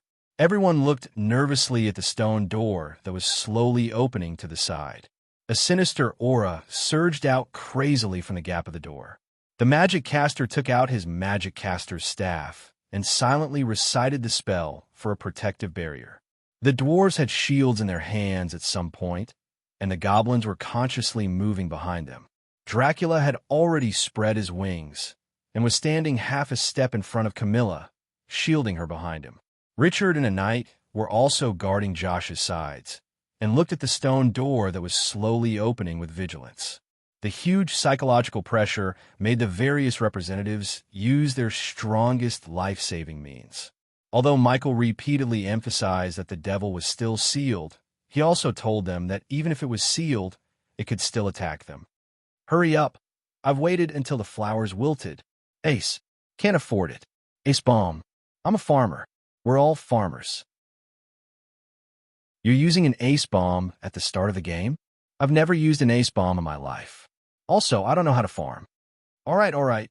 You're the boss." The stone door slowly opened, and what everyone saw was not that terrifying, indescribable thing, but the trio of Crassus, Julian, and Barbara sitting in front of the stone door, warming themselves by the fire and playing cards. The moment the stone door opened, the various representatives outside looked at each other with nervous expressions, and the trio sitting on the ground with cards in their hands. The atmosphere was a little strange. Meg's mouth twitched, and he forced himself not to laugh. "Can't afford it." After a while, Barbara came back to her senses and said, "Can't afford it," Crassus followed. 4 twos. Julian continued to calmly throw his cards. The scene that they saw after the door opened was a little different from what the various representatives had imagined. Looking at Crassus and Julian sitting on the ground and playing cards with a little girl, they even felt that it was ridiculous. Even the terrifying atmosphere that made one's heart turn cold was somewhat destroyed at this moment. However, in the next moment, an ear-piercing scream rang through the cave. Chapter 1768. Although the scene after the door opened gave the representatives a sense of absurdity, it didn't stop them from paying attention to the terrifying, indescribable thing in the middle of the huge cave that was close to 1,000 meters tall. It was almost identical to the head of the indescribable thing in the mural. Countless tentacles extended out from a pile of flesh that looked like mud, and on those tentacles and flesh were scarlet eyeballs. They were densely packed and shone with a demonic red light that filled the entire sealed space. The moment they stepped through the stone door, everyone felt as if they were being watched. That intense sense of fear made their scalps go numb, and the terrifying aura that rushed towards them made them feel as if they were facing an ancient ferocious beast. Dexter and the powerhouses of Lantis looked at that indescribable thing with a fearful expression. It turned out that there was an even more terrifying existence above the 10th tier. This was undoubtedly a huge shock to Lantis, who had lived in the deep sea for a long time. Meanwhile, that indescribable thing seemed to be enraged by the sudden appearance of the crowd. It let out a low, ear-piercing roar, and countless tentacles slammed towards the entrance of the cave. This scene made the representatives of the various races turn pale with fright. They stepped back instinctively, and at the same time, each of them took out their life-saving measures, afraid that they would be killed by that monster in a second. Only the 3 people who were still playing landlord at the side remained calm. "You are too good at playing cards," Crassus said to Julian with a chuckle as he successfully played the last card. "Boring thing." Julian placed the cards in his hand on the table, and the poker cards turned into dust together with the small square table. "You are a little incompetent and furious." Crassus kept the money he won happily. "I don't want to be a farmer anymore," Barbara said angrily as she threw the cards in her hand away. The representatives of the various races felt that the 3 of them didn't know what was good for them, but they couldn't help but want to laugh. How big of a heart did they have to be to play games around a bonfire in such a place? Bam! Countless tentacles slammed onto that light golden seal, and the seal that was already in a precarious situation became even worse. The barrier was almost transparent. Fortunately, the seal was still able to withstand the attack of the indescribable object. Accompanied by a series of corrosive sounds, the impact on the seal ended with hundreds of tentacles melting away. Only then did the various representatives, who had almost exited the cave, stop in their tracks. They looked at the flickering barrier with lingering fear. If this barrier had not withstood this attack, the consequences would have been unimaginable. "Its tentacles are recovering quickly," Ellie exclaimed. Everyone looked over and saw that the tentacles that the indescribable creature had severed from attacking the seal were recovering at a speed visible to the naked eye. In just a few breaths of time, all the severed limbs had grown back, looking no different from before. What a terrifying recovery ability. The expressions of the various representatives were very solemn. This proved that what Alex had said before was not false. This octopus monster had a desperate recovery ability. So powerful. Josh was also unable to conceal the astonishment in his eyes. The aura of this indescribable being was far more oppressive than that of a 10th-tier powerhouse. It was an existence on a completely different level. People could only look up to it and fear it. Meanwhile, its terrifying recovery ability made it almost invincible. With its huge body and countless tentacles, even though it was trapped in the seal, it still looked invincible as it looked down on everyone outside the seal. There's actually such a monster in this world. Franklin, the Tyrannosaurus Rex, also had an ugly expression. Although he had already heard some news from Lewis and Douglas, he only knew how difficult it was to deal with after seeing this indescribable being with his own eyes. "Look at your cowardly faces. If this fellow could escape now, will we still be sitting here playing Fight the Landlord?" Crassus stood up and laughed mockingly at the various representatives who had retreated to the door. The various representatives had awkward expressions, but there were more than 1 or 2 who were frightened, so it was not that embarrassing. It was just an overreaction. This sealing spell formation can only last for 3 more days at most. If we can't decipher all the runes in the spell formation in 3 days and effectively reinforce and restore the spell formation, it will break the seal. Novin, who had been working beside the spell formation, walked forward with a grave expression. He looked at the various representatives standing in front of the cave and said, "If there's anyone in your race who knows about ancient spell formations and runes, ask him to come to Chaos City immediately. Perhaps we still have a chance." 3 days. Everyone's expression darkened. Given this devil's terrifying power, it would definitely cause a terrifying disaster on the Norland continent once it escaped from the spell formation. Just like what was described on the mural, all the races would not be able to avoid it. Oster stood out and confidently said, "Although this fellow looks quite powerful, its power must have decreased after being sealed for so long. We have over 20 10th-tier powerhouses here. If we attack it together, we will definitely be able to kill it. Everyone looked at each other, and no one responded for a moment. Josh stepped forward and solemnly said, "I think Chief Oster is right. This devil concerns the safety of all the races on the Norland continent. Instead of pinning our hopes on this spell formation that could collapse at any time, why don't we join forces to kill it completely and resolve the crisis at hand?" Everyone was shocked that Josh supported Oster, and they also began to seriously consider whether the two's words were feasible. The power of over 20 10th tier powerhouses joining forces was self-evident. However, no one was very confident if they could really kill that devil. "I think it's feasible. This is just a monster that has lived for a long time. Since it can be sealed, it means its power is still limited. If we can join forces to kill it, that would be a good thing. Even if we can't kill it, we can at least weaken it a little and allow the spell formation to last a little longer." Franklin walked out with a thick and black mace in his hand. He patted his chest heavily and said, "Does anyone dare to fight this fellow with me?" "Me." Oster stepped forward. "The Roth Empire is willing to contribute." Josh stepped forward. Richard wanted to say something, but he still stepped forward with that knight to protect Josh. "The elves are also willing to contribute," Elliot said anxiously. Soon, all the representatives expressed their willingness to join Franklin in the battle with that devil. "All of you are really wise. If we can kill it, wouldn't the people who cut it into two and sealed it so painstakingly be fools?" Crassus said with a roll of his eyes. "That might not be the case." Franklin did not argue too much. He charged towards the spell formation with his mace, and the black scales turned into heavy armor that covered his entire body very quickly. He turned into a black whirlwind and crashed into the sealing spell formation. Chapter 1769. Franklin led the charge. Since the representatives of the various races had agreed to attack together, they naturally wouldn't be a hindrance at such a time. All of them attacked. Oster followed Franklin into the sealing spell formation. Behind them, all sorts of magic spells, charms, and secret techniques were thrown at the octopus monster in the middle of the seal. Crassus stood at the side to protect Barbara, preventing her from getting hurt. Julian stood at the side with his arms crossed. He didn't have the intention to attack either.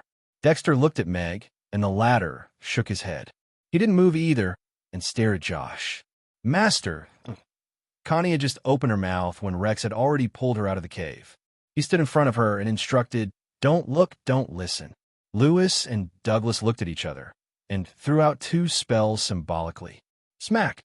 Franklin, who was leading the charge, was hit by the mace on the tentacle. Sticky liquid and flesh flew everywhere. That tentacle was almost broken by his mace.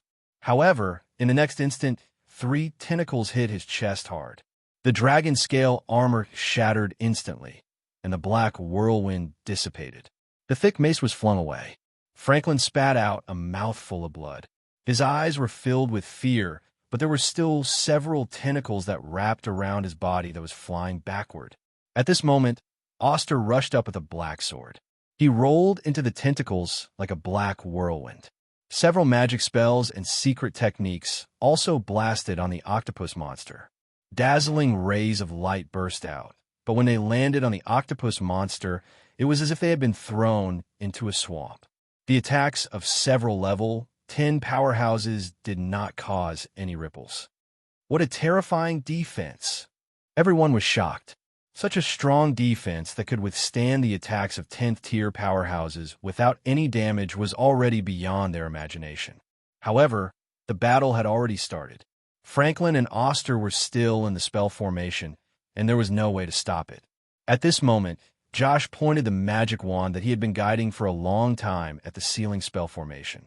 An inconspicuous explosive fireball flew towards the spell formation amidst the dazzling attacks.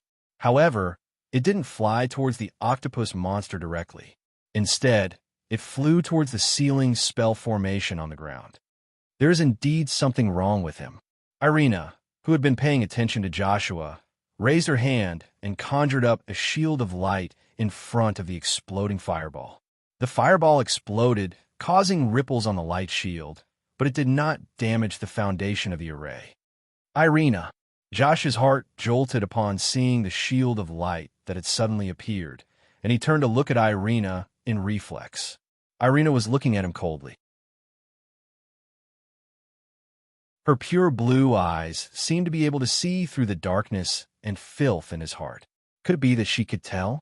Josh's heart thumped wildly, and he tried his best to remain calm, but his wand was trembling uncontrollably. What's the point? You clearly have the upper hand, yet you're not willing to wait patiently? Meg pursed her lips in confusion as she looked at Josh. His actions basically indicated that he had made a deal with the devil. Perhaps he hadn't sold his soul yet, but that was enough. At the same time, Franklin and Oster, who had entered the ceiling formation, fell into a predicament. Countless tentacles wrapped around them, and they were unable to escape on their own. Our attacks are unable to break through the defense. Save them, Michael shouted as he looked at the two people who were in danger in the seal. The dazzling holy light pierced into the seal, and that octopus monster let out a shrill roar. At the same time, Douglas and Julian activated the frost domain and ice seal at the same time. The wriggling tentacles slowed down immediately, but the ice seal was also disappearing rapidly. Dexter raised the crystal ball in his hand and chanted an ancient and mysterious incantation. A monstrous wave slammed down, and a gap was opened in the tentacles that were blocking the two of them. Go! Franklin roared furiously and turned to run out of the seal. Just as he was about to dash out of the spell formation, a tentacle that had broken free from the ice seal slapped him on the back and sent him flying into the stone wall of the cave. As for Oster, who was surrounded by layers of tentacles, he was not so lucky. Before he could reach the edge of the spell formation, his left hand was entangled by a tentacle and quickly coiled up his hand like a snake. Oh no! Everyone was shocked when they saw that. If they were dragged away by that octopus monster, the consequences would be unimaginable. Oster was also a ruthless person, seeing that he could not break free and that the other tentacles were swarming towards him. He clenched his teeth and raised his hand to chop off his left hand that was entangled by the tentacles. Then he pounced out of the spell formation. Novin raised his hand and forcefully pulled him out of thin air. Blood spurted out in a parabola, and he managed to break free from the tentacles that were about to entangle his leg. In the spell formation, that octopus monster used one of its tentacles to lift up Oster's broken arm and swayed it as if it was showing off. Then it threw it into that huge mouth that was filled with rows of sharp teeth. My hand. Oster was supported by someone and let out a shrill scream as he pressed on his right hand that was chopped off. This is a monster, a terrifying monster. Franklin crawled out from the pile of rocks by himself. He looked at the octopus monster in the seal spell formation in horror as he spat out blood. The expressions of the various representatives were similar. They saw with their own eyes that Franklin, who was known for his destructive power, could not even break a tentacle with his full strength. Instead, he was almost killed by a tentacle. How could they play this game? This fellow had tens of thousands of tentacles. They were having a mental breakdown. The octopus monster attacked the seal spell formation to vent its anger. Looking at that flickering seal barrier, the various representatives were a little frightened. At this moment, they finally understood what this seemingly weak seal spell formation meant. Michael heaved a sigh of relief secretly. Looking at the expressions of the various representatives, he knew that the intimidation effect was achieved. Hence, he said, everyone has seen the devil and its power. This matter concerns the future and safety of the Norland continent. We need the cooperation of all the races in order to obtain the final victory. Now, let's go back to the restaurant first. The various representatives did not refuse. The atmosphere here was really a little oppressive and scary. They felt pressured every second they stayed and couldn't wait to leave immediately. Hold on. Don't be in a hurry to leave. Irina walked out and sneered at Josh. There's a traitor on the devil's side among us. If we don't find him and get rid of him first, I don't want to be stabbed in the back while I'm fighting for my life. Traitor? The various representatives looked at Irina in shock and subconsciously distanced themselves from the people around them. Irina, you're not talking about me, are you? Josh looked at Irina in shock. He did not panic. Instead, he looked a little innocent and ridiculous. No pop-up window. Chapter 1770. Since you know it in your heart, then admit it openly. Irina stared straight at Josh. Her azure blue eyes seemed to be able to see through everything. The faint golden holy light landed on her, making her look like a goddess. Anyone could tell that Irina was targeting Josh. The various representatives looked at Josh and Irina with shock and uncertainty. The feud between the two of them was not rare on the Norland continent. There was a rumor in the early years that the king of the Roth Empire and the Elven Queen had discussed a marriage alliance. Josh and Irina might have already been engaged. It was said that it was because of this that Irina left the Wind Forest for the first time to travel the continent.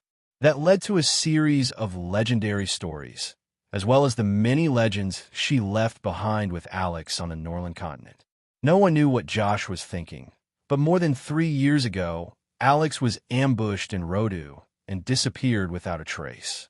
There were rumors that he died on a rainy night. Irina went into seclusion, and there were no more legends about this heroic couple. The Roth Empire blamed it on an enemy's attack, but all the other forces knew about it.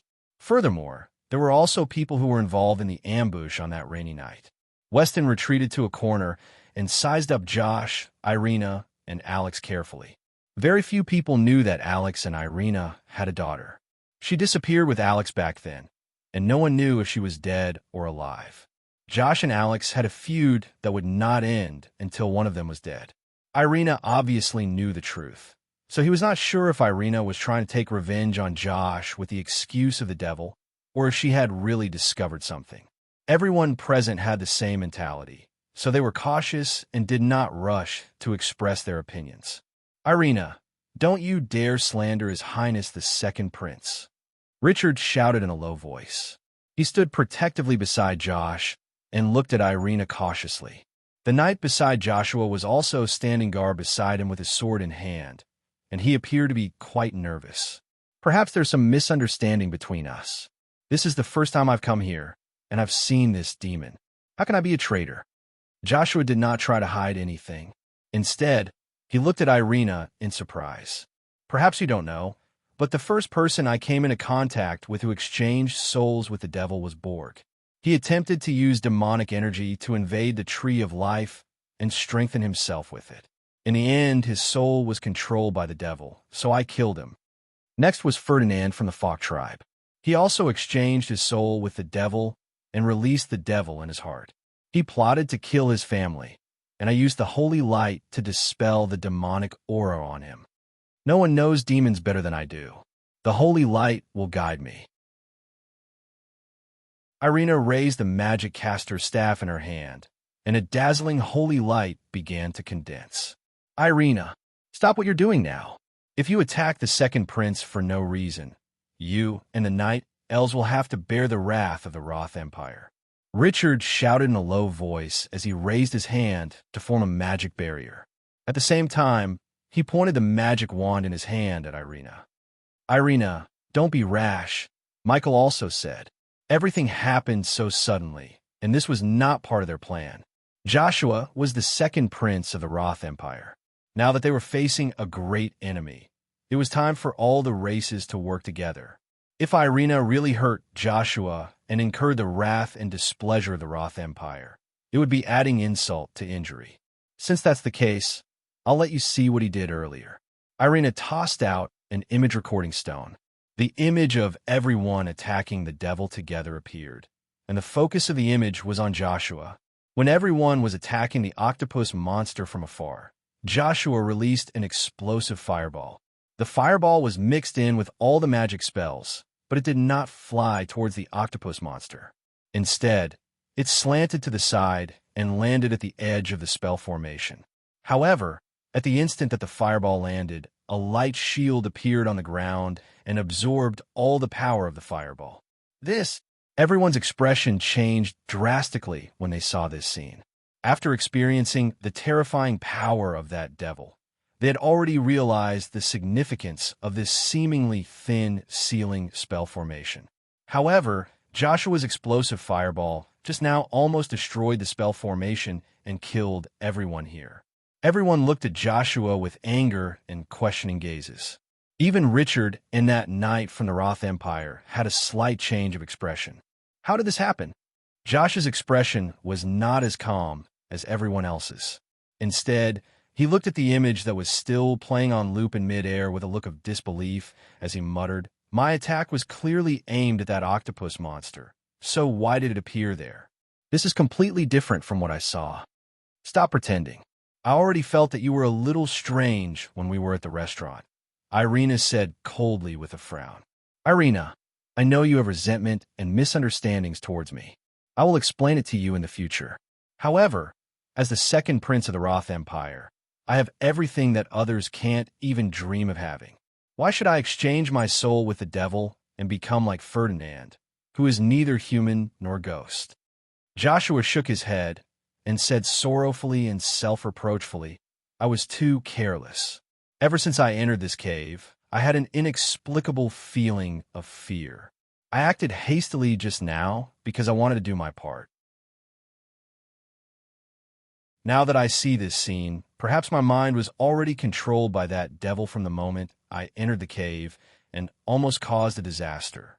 I was too weak, and my mind was not strong enough. That gave the devil a chance to take advantage of me.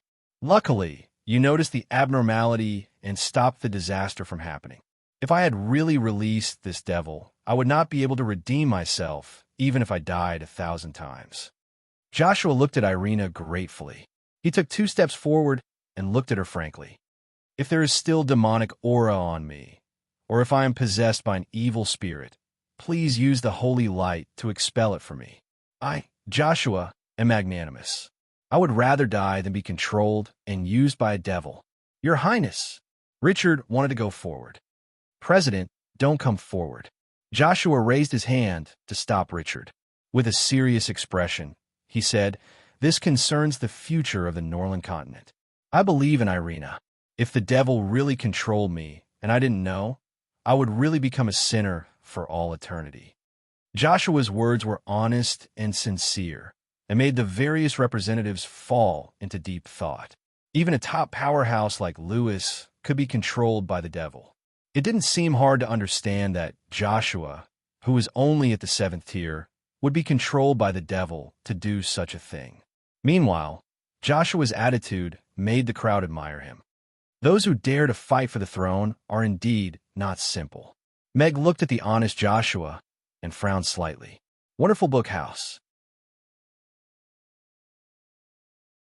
Chapter 1771. Irina also furrowed her brows at the sight of Josh's magnanimous expression. His attitude was rather abnormal. She was sure that he had a relationship with the devil, and this relationship was not established after entering the cave. If that was the case, then why did Josh dare to let her baptize him with the holy light so openly? After being baptized by the holy light, Ferdinand was almost a cripple.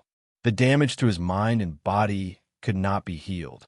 "I know I'm not good enough, and I'm not strong enough, but I hope I can always remain innocent." Josh looked at Irina, and his voice was gentle and affectionate.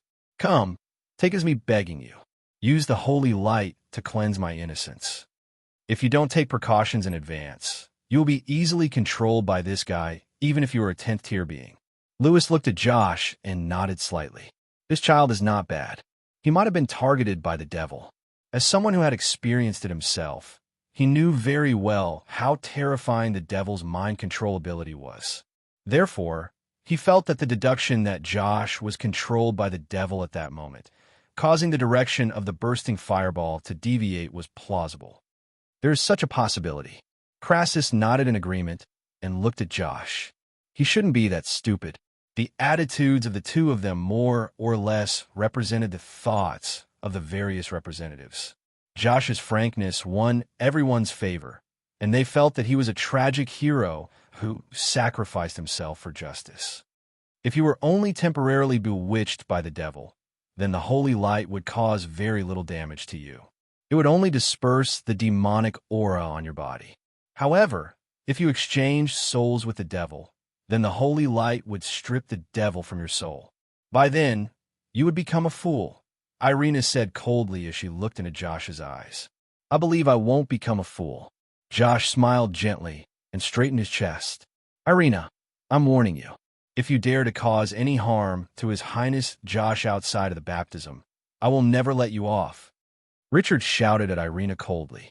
Meg walked forward from the corner, stood beside Irina, and looked at Richard calmly. The two of them stood side by side. They were a perfect match, and everyone's attention was on them. Many people had already forgotten how majestic the two of them were when they roamed the continent. Wherever the holy light pointed, justice would be where it was. Today, the two of them once again stood side by side. They were still dazzling and eye-catching. Alex didn't say anything, but his imposing manner had already crushed Richard, who had just finished his harsh words. Within 3 meters, no one was faster than Alex, and no one could stop him. Josh's eyelids twitched, and he pursed his lips, but he didn't say anything else. With the enemy before us, what we need is trust.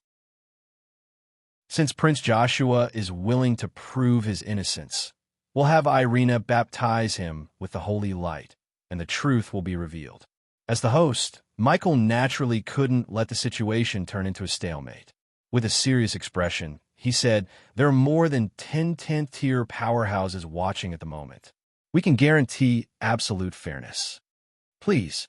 Josh took another step forward and stood with his hands clasped behind his back. All right, then I'll fulfill your wish. Irina raised the magic caster staff in her hand, and a melodious chant rang out. Holy light, please heed my call. Illuminate the darkness and purify all evil. A dazzling ray of holy light shot out from the magic caster's staff and landed on Josh's body. Wisps of black demon aura emerged from the top of Josh's head and were disintegrated by the holy light. However, Josh's expression was rather calm. He just closed his eyes subconsciously, and there was no sign of pain on his face. The overflow of black demon aura lasted for less than 10 seconds. The holy light landed on Josh's body, and there was no more reaction. There's not much demonic aura. It must have invaded his body when he was being controlled, Douglas said. The various representatives nodded. Judging from Josh's expression and the amount of black demon aura, it was as Douglas said. Josh did not exchange souls with the devil, and was only carelessly controlled by the devil earlier. Sure enough, His Highness is innocent. He's also a victim. Richard and the knight beside him were overjoyed and secretly relieved at the same time. How could this be?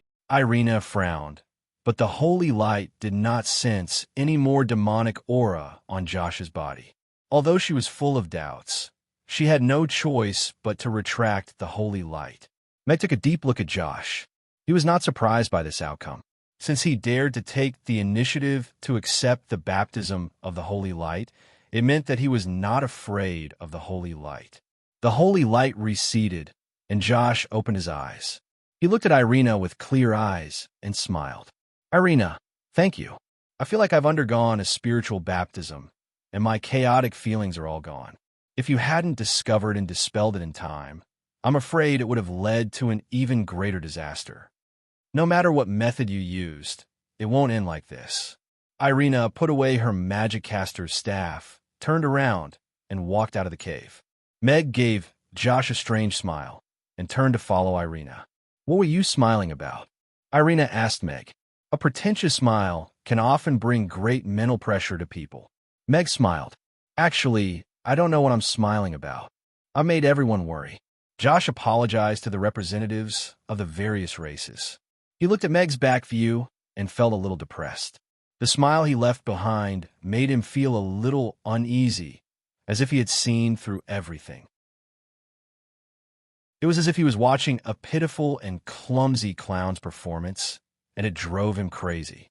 Prince Josh is not controlled by the devil, so let's drop this matter. Let's go back to the restaurant to discuss countermeasures.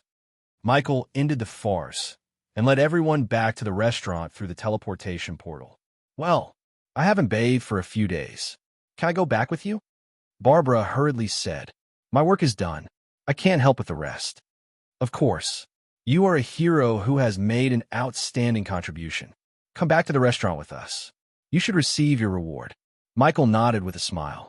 He knew very well what kind of contribution Barbara had made to the restoration of the spell formation during this period. "Then I'll also go to the restaurant for a meal and see my precious disciple," Crassus said bluntly. "We can't let you see her alone." Julian followed him out. "If all of you leave, I have to go too. It's easy for problems to arise when I'm left alone. It's better to let the spell formation operate on its own." Novin walked out with a pile of drafts. He needed to make a trip back to the school to see if he could find any useful information in the library. The teleportation portal lit up, and there was no one in the cave. On the second floor of the restaurant, Irina looked at Meg, who was putting on an apron, and said, "There's definitely something wrong with Josh, but his problem is different from Borg and Ferdinand. He's a smart person." Meg, who had changed into his chef's uniform, put on the apron and smiled at Irina. "But whether he made a deal with the devil or not, it doesn't stop me from killing him. Your smile is very interesting." Irina was slightly stunned. Then, she couldn't help but pinch Meg's face. No pop-up window. Chapter 1772. Life was like a drama, and it all depended on acting skills. Meg, who had changed into a chef's suit, transformed into the most popular male chef in Chaos City. In the end, Meg could not tell if he was acting as Alex or Meg, but from the looks of it, his acting skills were still very good. As for why he didn't choose to sit there and have a meeting like a big boss, but instead, he chose to work in the kitchen. It was all because of the booking fee. Passion. Yes, seeing the big bosses of various races unable to control themselves in front of delicacies gave him a great sense of achievement. Josh could not be killed for the time being. If he died in Chaos City, the racial war might start earlier. The biggest enemy of the Norland continent now was the unknown number of great old ones. They were like time bombs hidden all over the continent that could explode at any time. Furthermore, it was the kind that could detonate the entire continent. As for Josh, even if he were to let him live for a while longer, he would only be keeping him alive. He wouldn't pose any threat to him. The royal family had been the most heartless since ancient times. If there had been even the slightest mistake in the ambush on that rainy night, he wouldn't have ended up like that. He did not intend to let any of the three fathers and sons off. It was already 10:30 a.m. Meg glanced at Irina, who was standing by the window, deep in thought, and went downstairs. Meg naturally couldn't appear in the restaurant directly. Hence, he climbed over the wall at the back and took a detour before riding his bicycle back to the restaurant's entrance. Yabamiya and Reyna were already waiting at the entrance. They had arrived on time to prepare for lunch. "Mr. Meg, are you going to start preparing for lunch?"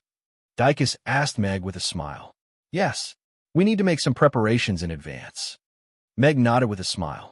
Dicus let everyone into the restaurant without hesitation. This was something that they had discussed before. When Meg and the rest entered, Vanessa, who was reading a gourmet magazine by the window, put down her book and walked over excitedly. She looked at Meg expectantly and said, "Mr. Mack, is the menu for lunch also open today, including mutton kebabs?" "Yes." Meg nodded. "That's great. I've seen Randy's new column, and I'm drooling. I must try the lamb kebab this afternoon," Vanessa said happily. Meg glanced at the smile on Vanessa's face. She was probably the most carefree foodie representative among all the representatives. But that was fine as well. It was not her place to worry about such things anyway. Being a happy foodie was a very blissful thing. "Amy, little Amy?" Just as Meg was about to enter the kitchen, a familiar voice came from the door. Crassus had already walked in and called out with a smile. "Little Amy isn't even at the restaurant." Julian walked in and glanced at the restaurant. He couldn't help but look a little disappointed. "Oh, it's the two teachers." The restaurant was booked by the city lord's castle for a meeting today, so Amy went to her friend's place to play, Meg said without waiting for them to ask. "I see." Crassus was a little disappointed. He wanted to give little Amy a surprise. It's not a surprise when a teacher suddenly appears at home during the holidays. "It's a shock," Barbara said softly as she walked in. I didn't give her any homework for the winter break. Crassus pursed his lips. Boss, sisters, I'm back. Barbara didn't continue the conversation.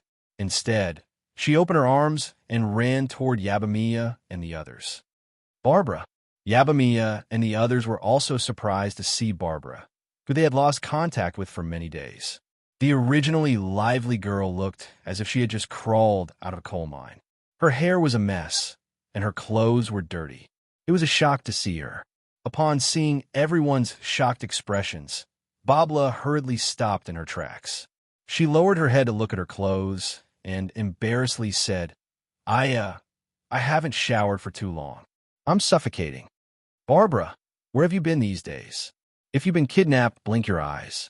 Yabamia held Barbara's hand and looked at her with concern and heartache. No, I want to do something big. Barbara shook her head. She then looked at Meg and asked, Boss, can I use the bathroom? Go ahead. I'll bring you some clean clothes in a while. Meg nodded with a smile.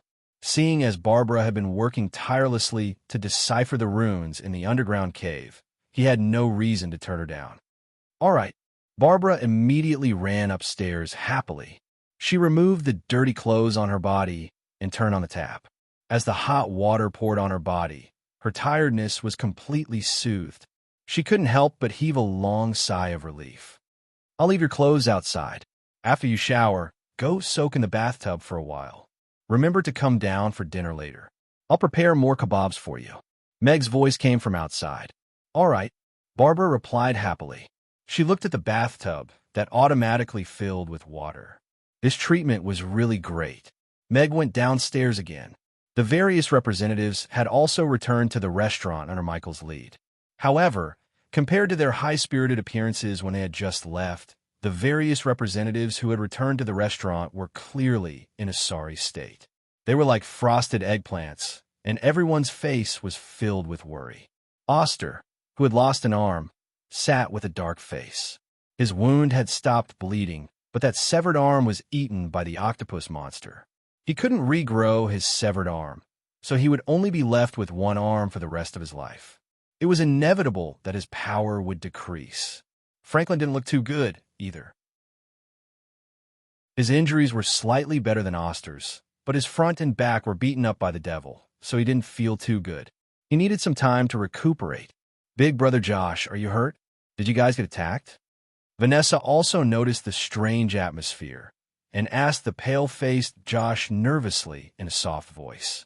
Don't worry, it's just a small injury. Josh smiled at Vanessa, but didn't tell her what had happened earlier. What happened to them? Yabamia asked softly in the kitchen. These people were the most powerful group of people on the Norland continent. Why would they be injured? Gina shook her head. She was also puzzled. Do what you're doing. Don't talk too much, Meg said softly. Yabamia immediately kept quiet and helped to carry the plates. Michael looked at the various representatives and solemnly said, Everyone has seen the situation. I believe everyone knows how serious it is. We urgently need to decipher the remaining dozens of runes. The formation masters from the giant dragons in Chaos City can't do anything about it. Now, we can only see if there are any formation masters or researchers in the ancient books who can decipher it.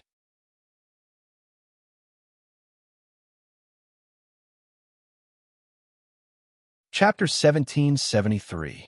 After witnessing and experiencing the horror of the devil, the various representatives had a deep understanding that the various races of the Norland continent had already become a community with a shared destiny.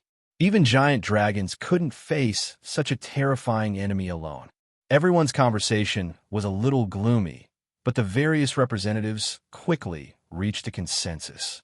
They obtained a set of runes that needed to be analyzed from Novan and prepared to send it back to their respective races as soon as possible. They had to repair the spell formation within 3 days to solve this urgent problem. Principal Novan, if we can't analyze all the runes in this spell formation within 3 days, will it break out of the formation?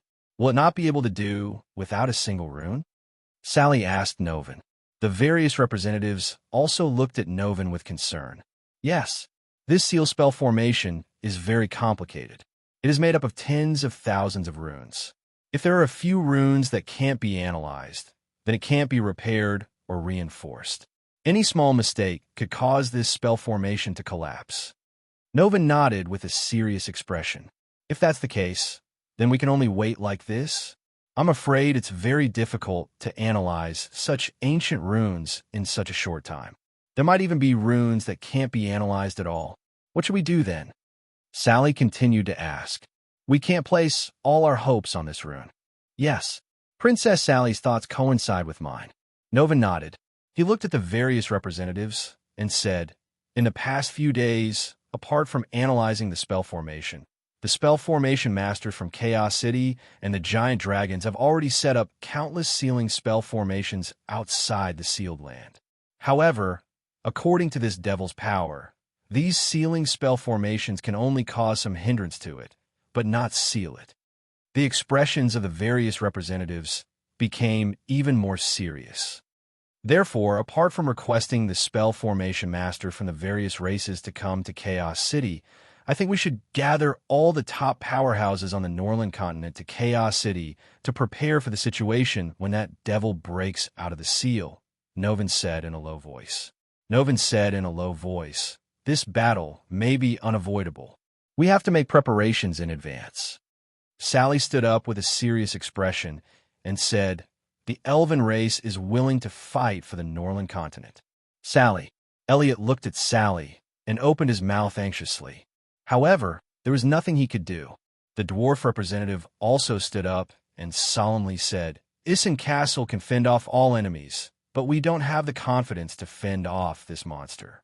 Since we can't avoid it, we dwarves are willing to fight for the Norland continent. Dracula put down his glass and said with a smile, evil is really disgusting. The vampires can't stand it either. We are willing to fight with you. Lewis stood up and said, the giant dragon race has already unified their statements. If that devil really breaks the seal, the giant dragon race will fight with all their might. The Falk tribe is willing to join the war. Connie stood up with clenched fists. She had to take revenge. The August tribe will also kill that son of a bitch. Oster slammed the table angrily. The representatives of the various races expressed their support for joining forces against the demons. In the end, only the Roth Empire was left. Everyone turned to look at Joshua. I'm sorry. This is not something I can decide. I will report this to the king immediately. I believe His Majesty won't sit back and do nothing, Joshua said apologetically. Out of caution, he didn't make the decision on behalf of the Roth Empire. All right, since everyone has decided to join forces against the enemy, apart from gathering more spell formation masters to Chaos City, please also ask the powerhouses of the various races to prepare to reinforce Chaos City. The war could start anytime. Michael nodded and continued. Then, we need to discuss how to join forces against the enemy. We paid a terrible price in that cave today, but we didn't cause any substantial damage to that devil. This means that normal means can't kill it. The various representatives began to discuss how to deal with that devil with solemn expressions. So far, the Holy Light spell should be the most effective and harmful magic against that devil. However, even if I cast it with all my might, I still couldn't cause any fatal damage to it. Furthermore, there are very few magic casters who know the Holy Light spell, Irina said. The Magus Tower has 3 light-type magic casters who know the Holy Light spell. I will ask them to come with the team, but they're only 6th tier or 7th tier, Richard said. The elves have 2 magic casters who know the Holy Light spell. They can also come as reinforcements, Sally said. That's far from enough. Irina shook her head. The 2 light-type magic casters and the elves were also only 6th tier or 7th tier. The damage they could cause to that devil was limited. Everyone fell into a gloomy atmosphere again. I've never felt so aggrieved in my life. Franklin hammered his thigh angrily.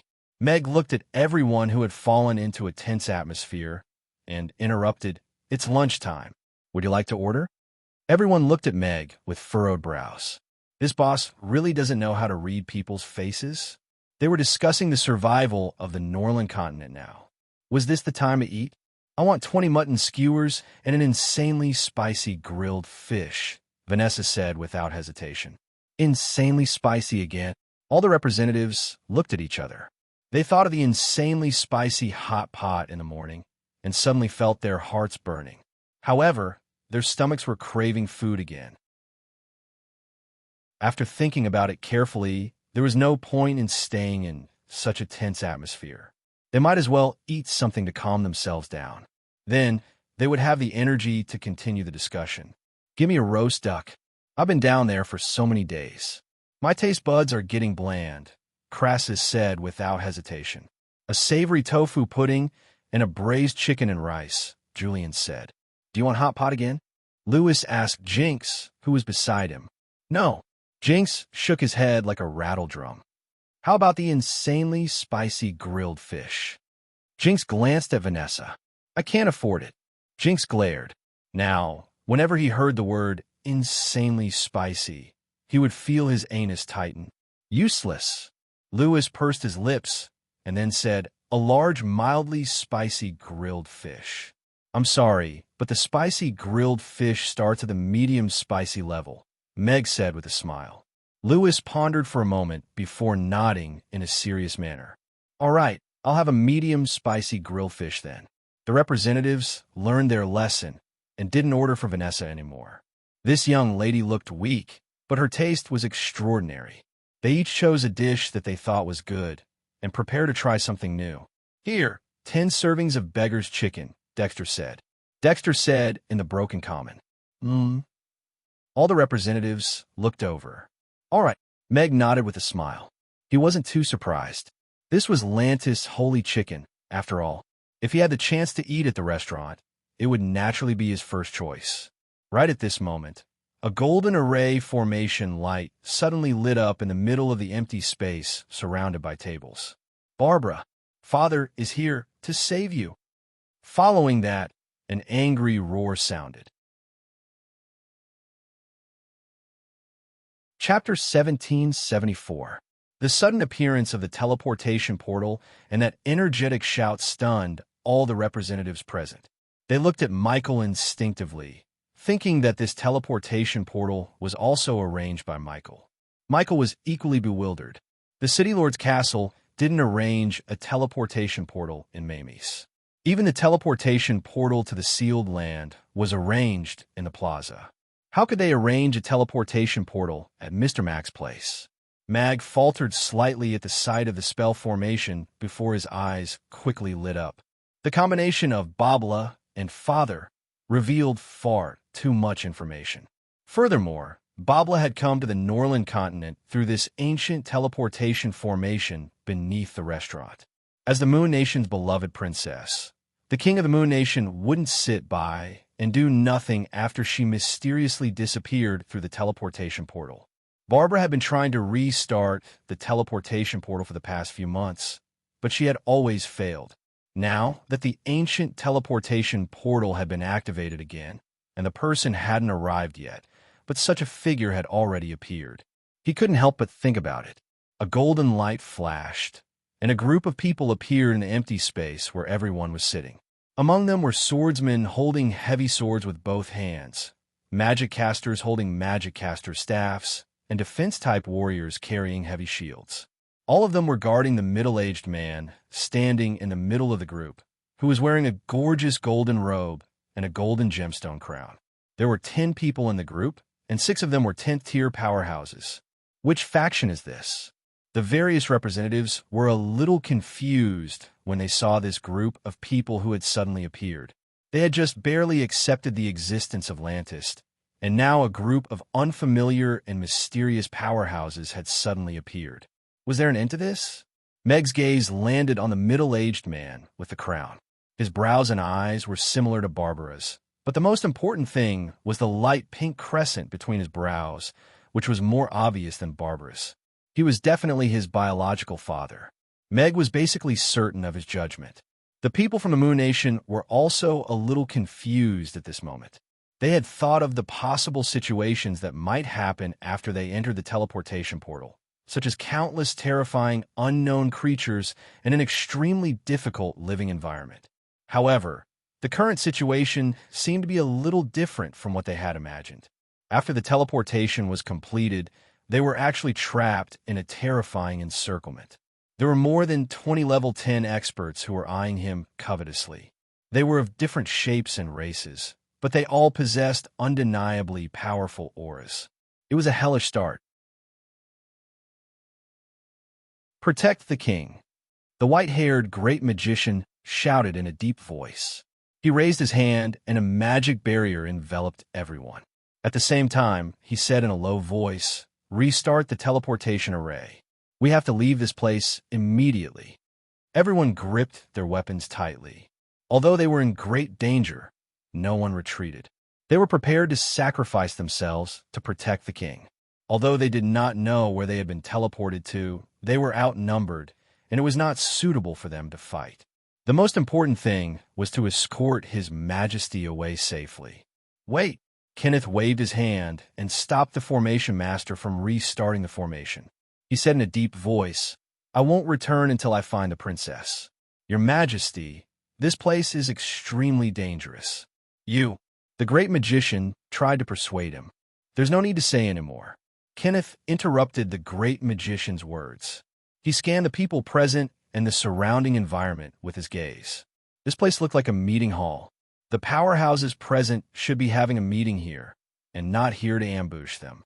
Otherwise, their weapons would not be by their side, but in their hands. Moreover, the people present were a mix of races. There were elves, forest trolls, dwarves, goblins, and ferocious-looking demons that were recorded in ancient books. They did not seem to be from the same force. After being stunned for a moment, the representatives of the various races looked at the people who were preparing for battle. They also took out their weapons and prepared for battle. Everyone was already worried about the demons. Now that a group of people with unknown origins had suddenly appeared, they naturally had to be on their guard. For a moment, the atmosphere in the restaurant was tense, and swords were drawn. Could it be? Crassus looked at the people who had come, but his eyes lit up.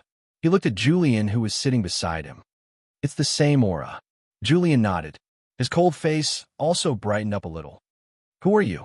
Michael asked in a deep voice. He did not know the identity of this group of powerhouses who had mysteriously barged in. "Where's this place? Who are you? If you're the ones who kidnapped my daughter, quickly send her here. If she's fine, I won't hold it against you," Kenneth said coldly. "Daughter?" The representatives of the various races frowned. "Where is Barbara now? Why don't I see her? With her abilities, she's definitely not a match for this group of people." Kenneth looked anxious when he saw that no one answered. Sorry to interrupt." Meg walked forward and said, Everyone looked at Meg. This restaurant owner seemed to be reckless. He actually dared to walk forward in the face of such a group of mysterious powerhouses. "Do you know where my daughter is?" Kenneth's gaze landed on Meg like two sharp swords. "If I didn't guess wrongly, Uncle, your daughter should be called Bobble, right?"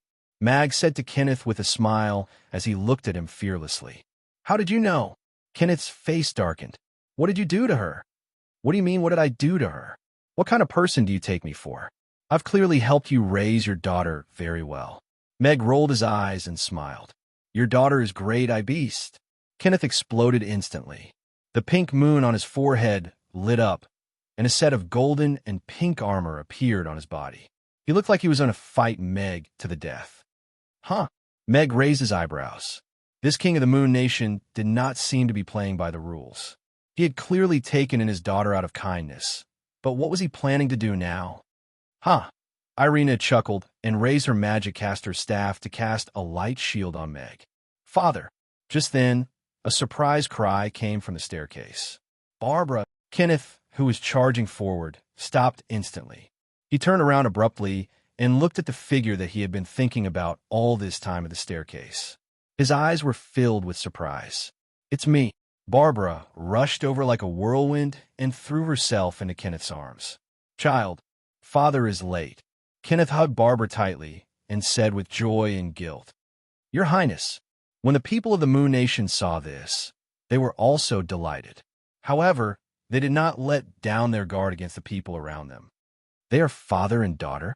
When the representatives of the various races saw this scene, they were surprised, but they also withdrew their hostility. "Tell Father, did he bully you?" Kenneth's gaze was still looking at Meg, but it was less hostile and more scrutinizing.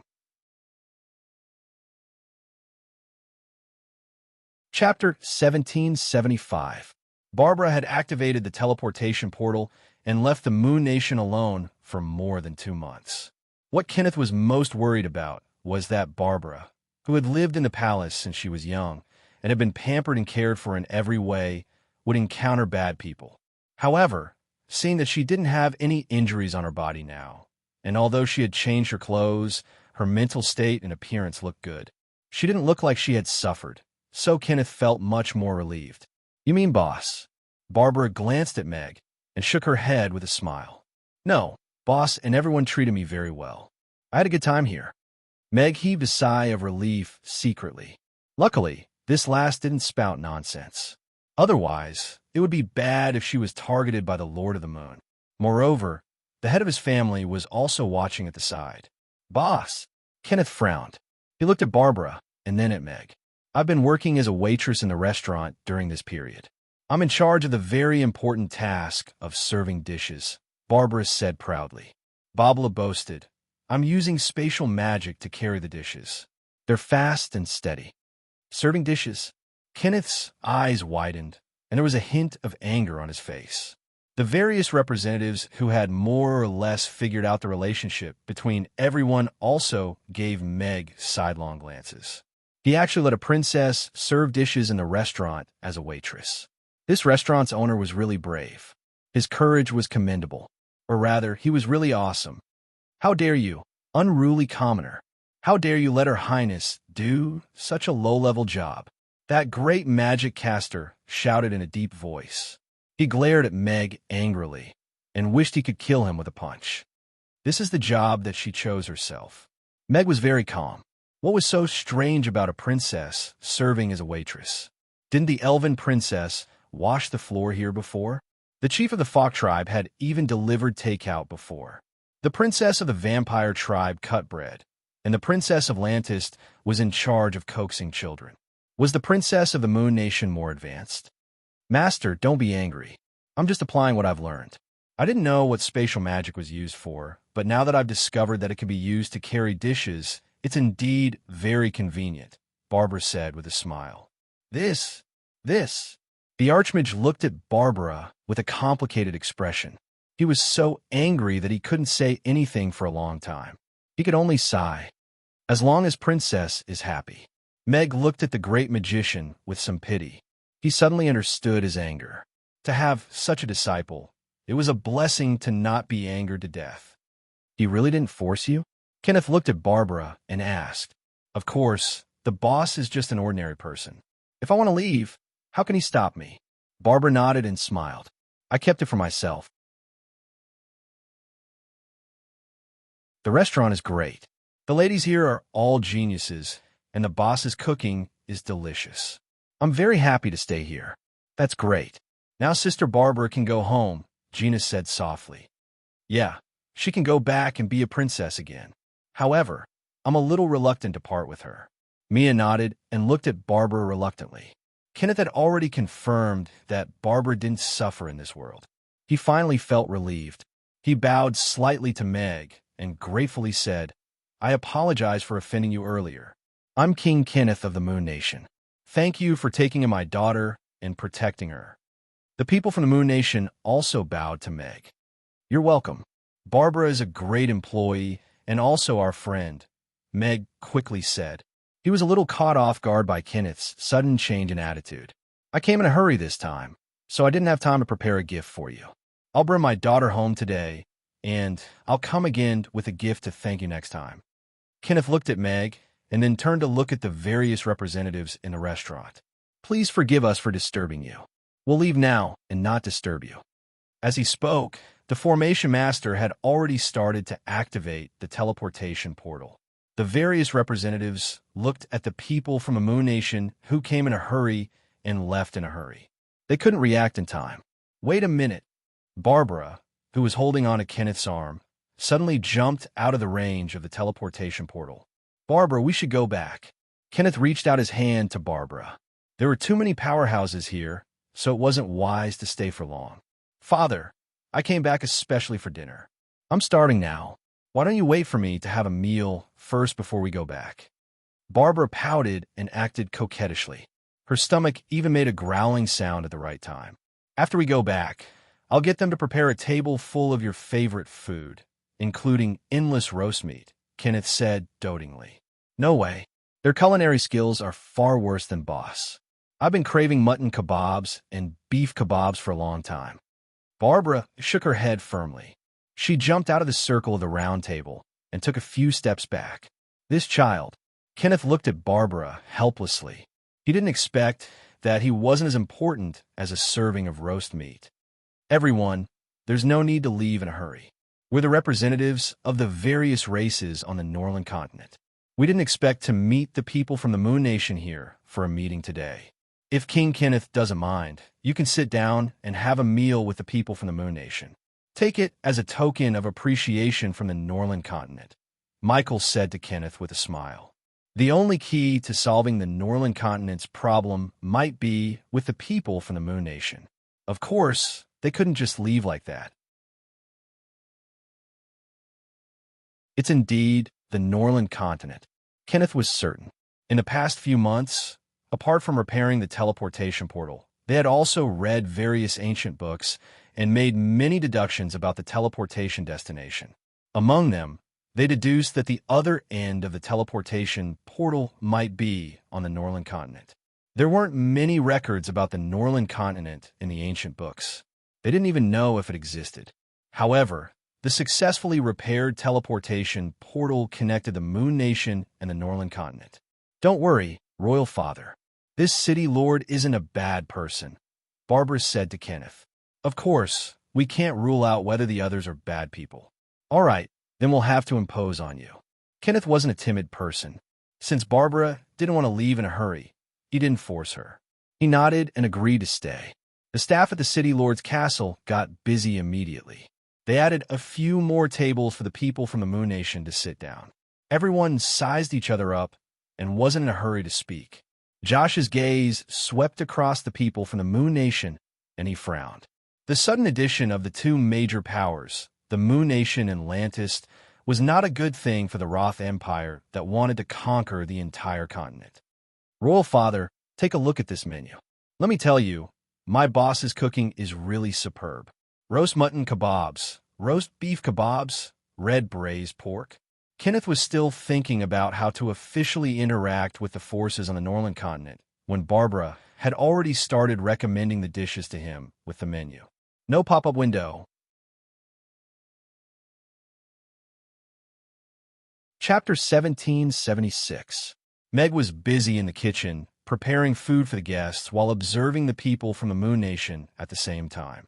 They were fretting over how to repair the seal when the people from the Moon Nation teleported over so coincidentally. To the current situation, they were no different from heavenly soldiers.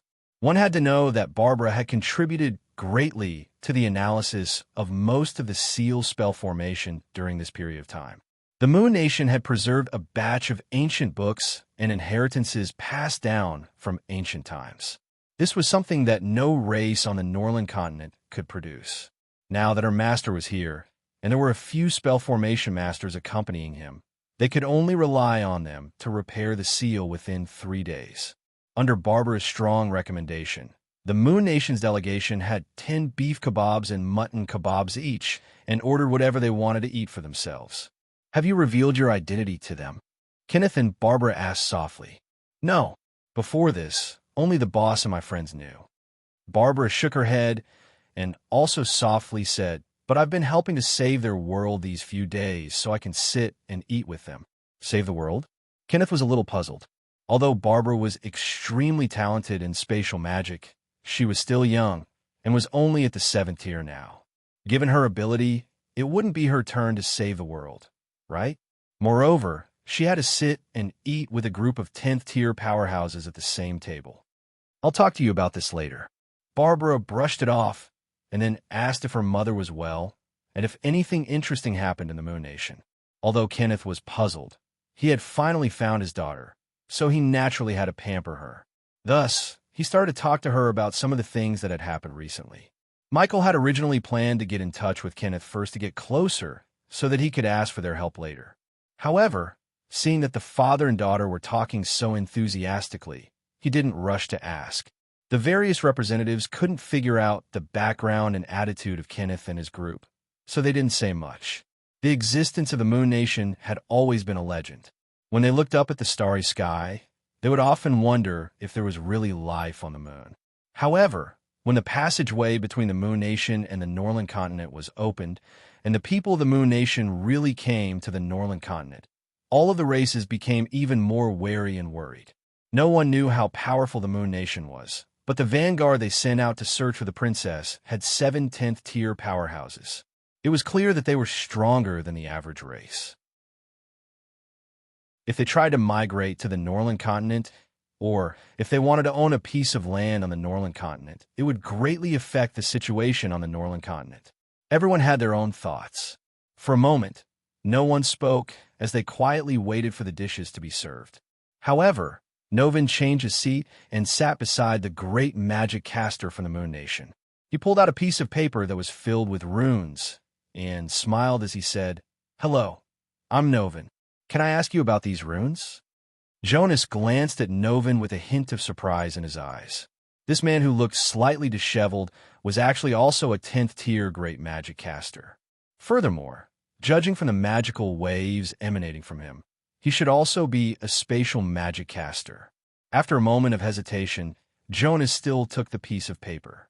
He glanced at the runes on it and couldn't help but let out a soft gasp. He looked at Novin and said, "Where did you find these runes? It seems like they should be used on a spell formation." Everyone looked over. They knew what Novin was holding, but they didn't expect this great magic caster to be able to see the origin of these runes at a glance. They wondered if he could decipher the rest of the runes. Novin's eyes lit up, and he continued to ask. These ancient runes were copied from an ancient sealing spell formation. I wonder if Master knows what they mean? I know a little, but the runes have to be placed in a complete spell formation for them to be meaningful. If we dissect and analyze them separately, we might misunderstand their meaning. Jonas nodded. Over the past few months, they had flipped through countless ancient books in the Moon Nation before successfully repairing that ancient teleportation spell formation. Hence, they had some understanding of most of the runes on this piece of paper. To be honest, we're currently in big trouble. A powerful and terrifying devil was sealed in ancient times, but it has survived until now. Now, this sealing spell formation can no longer continue to seal it because it's too old. We have to reseal it before it breaks out of the seal and escapes. Otherwise, the Noran continent will encounter a terrifying calamity. Novin stood up and solemnly said to Jonas, "I sincerely hope that everyone can help us repair the sealing spell formation and reseal that devil." Jonas, Kenneth, and the rest were surprised to hear that. They had just arrived here and didn't even know what kind of existence the other party was. They didn't expect Novin to make such a request to them. A terrifying devil that has survived from ancient times until now. Jonas frowned as he recalled some ancient legends that he had read during this period of time when he was flipping through ancient books. Among them, there were fragments of some powerful gods sealing terrifying devils. Royal Father, Master, what Principal Novin said is true. That fellow is super terrifying. If we let it escape, I don't think we'll be safe even if we bring it to the moon. Barbara kept her smile, and with a serious expression, she said, "I've been helping them to analyze the runes of that sealing spell formation these few days. These are the runes that we can't analyze, and we're stuck in a deadlock. Now, Master, you're here. You're the best spell formation masters in the Moon Nation. You definitely have a way to reseal that fellow." Jonas didn't rush to answer. Instead, he looked at Kenneth. "You're saying that devil is even more powerful than 10th-tier powerhouses?" Kenneth asked Barbara. "It's more than powerful. Just now, more than 10 10th-tier powerhouses joined forces to attack that devil sealed in the spell formation. In the end, that devil was unscathed. One of their arms was broken, and 2 of them almost died," Barbara said with a nod. She still had some lingering fear. "Fisk, Everyone from the Moon Nation gasped. More than 10 10th-tier powerhouses joined forces, but they couldn't do anything to that devil. How terrifying was that devil's power? Is what my daughter said true? Kenneth looked at Michael. You should be the one who had more right to speak among these people. Yes, what Princess Barbara said is not false at all. That devil's power far surpasses ours, and it has extremely strong magical and physical resistance. The only way now is to reseal it, and then find a way to kill it, Michael said solemnly. Chapter 1777. The current predicament was no longer something that the Norland continent could overcome by putting up a strong front. Hence, Michael and the rest decided to request help from a moon civilization that they had just come into contact with. Kenneth fell in a deep thought after hearing that. He didn't doubt the truth of what Barbara and Michael said. The existence of the devil was as mysterious as the existence of a bigger world outside the Moon Nation to the people of the Moon Nation. However, they were standing on the Norland continent now, so the existence of the devil didn't seem so unacceptable anymore. Furthermore, there was a teleportation portal between the Moon Nation and the Norland continent, and they could communicate in a similar language. This meant that there might be some connection between the two since ancient times, and they might even be of the same origin. Kenneth didn't agree immediately, and asked Michael, "Can you bring us to check out that so-called sealing spell formation and the devil?" Of course. Michael nodded. Kenneth's caution wasn't hard to understand. Wait a minute. Barbara reached out to pull Kenneth, who was about to get up, and quickly said, "Don't be in such a hurry. The boss will be done cooking soon. It won't be too late for us to go after we eat. You only know how to eat." Kenneth stroked Barbara's head affectionately and shook his head. Eating is just a matter of filling the stomach. If the situation is really so serious, this matter is obviously the mutton skewers are ready. Right at this moment, Yabamia walked out with a few long plates that were piled up into a small hill and placed them in front of the people of the Moon Nation one by one. The rich aroma of roasted mutton wafted over immediately. The roasted mutton had just been placed on the grill, and the glistening fatty meat was still sizzling with oil. The surface was sprinkled with a handful of cooked sesame seeds and tender green onions. Gulp! Kenneth's Adam's apple moved obviously. He looked at the big plate of roasted mutton skewers in front of him and couldn't take his eyes off of it. He paused in the middle of his sentence and hesitated for a moment before continuing, "This matter can obviously be put aside first. I haven't eaten with you for a few months. Father isn't in a hurry to leave. Let me accompany you for a meal first." Everyone in the Moon Nation looked at Kenneth with admiration.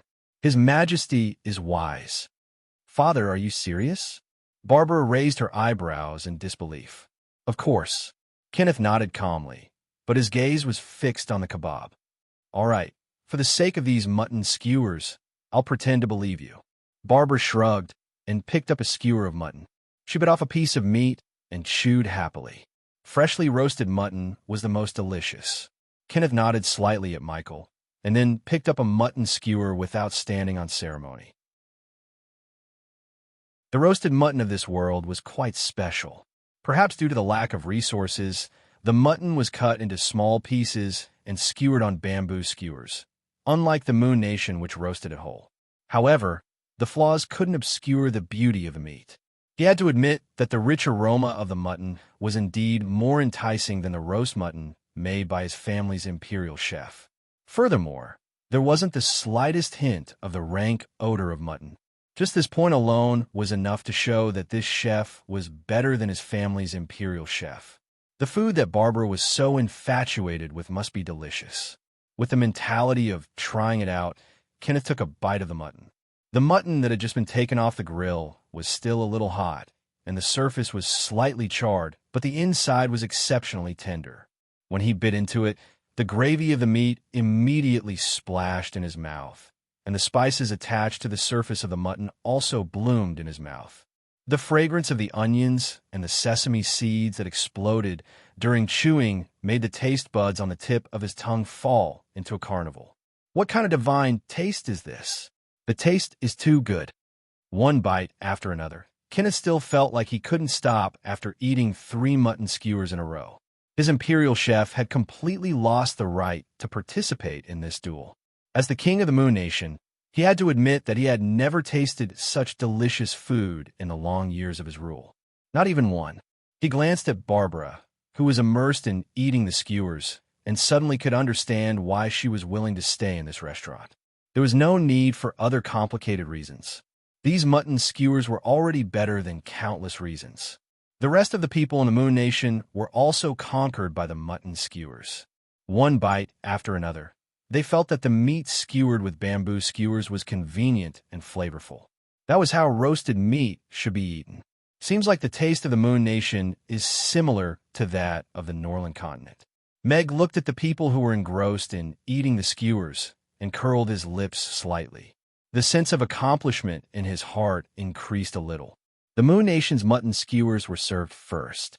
The other customers who hadn't served their dishes smelled the aroma and saw the mountain of meat skewers decreasing at a speed visible to the naked eye.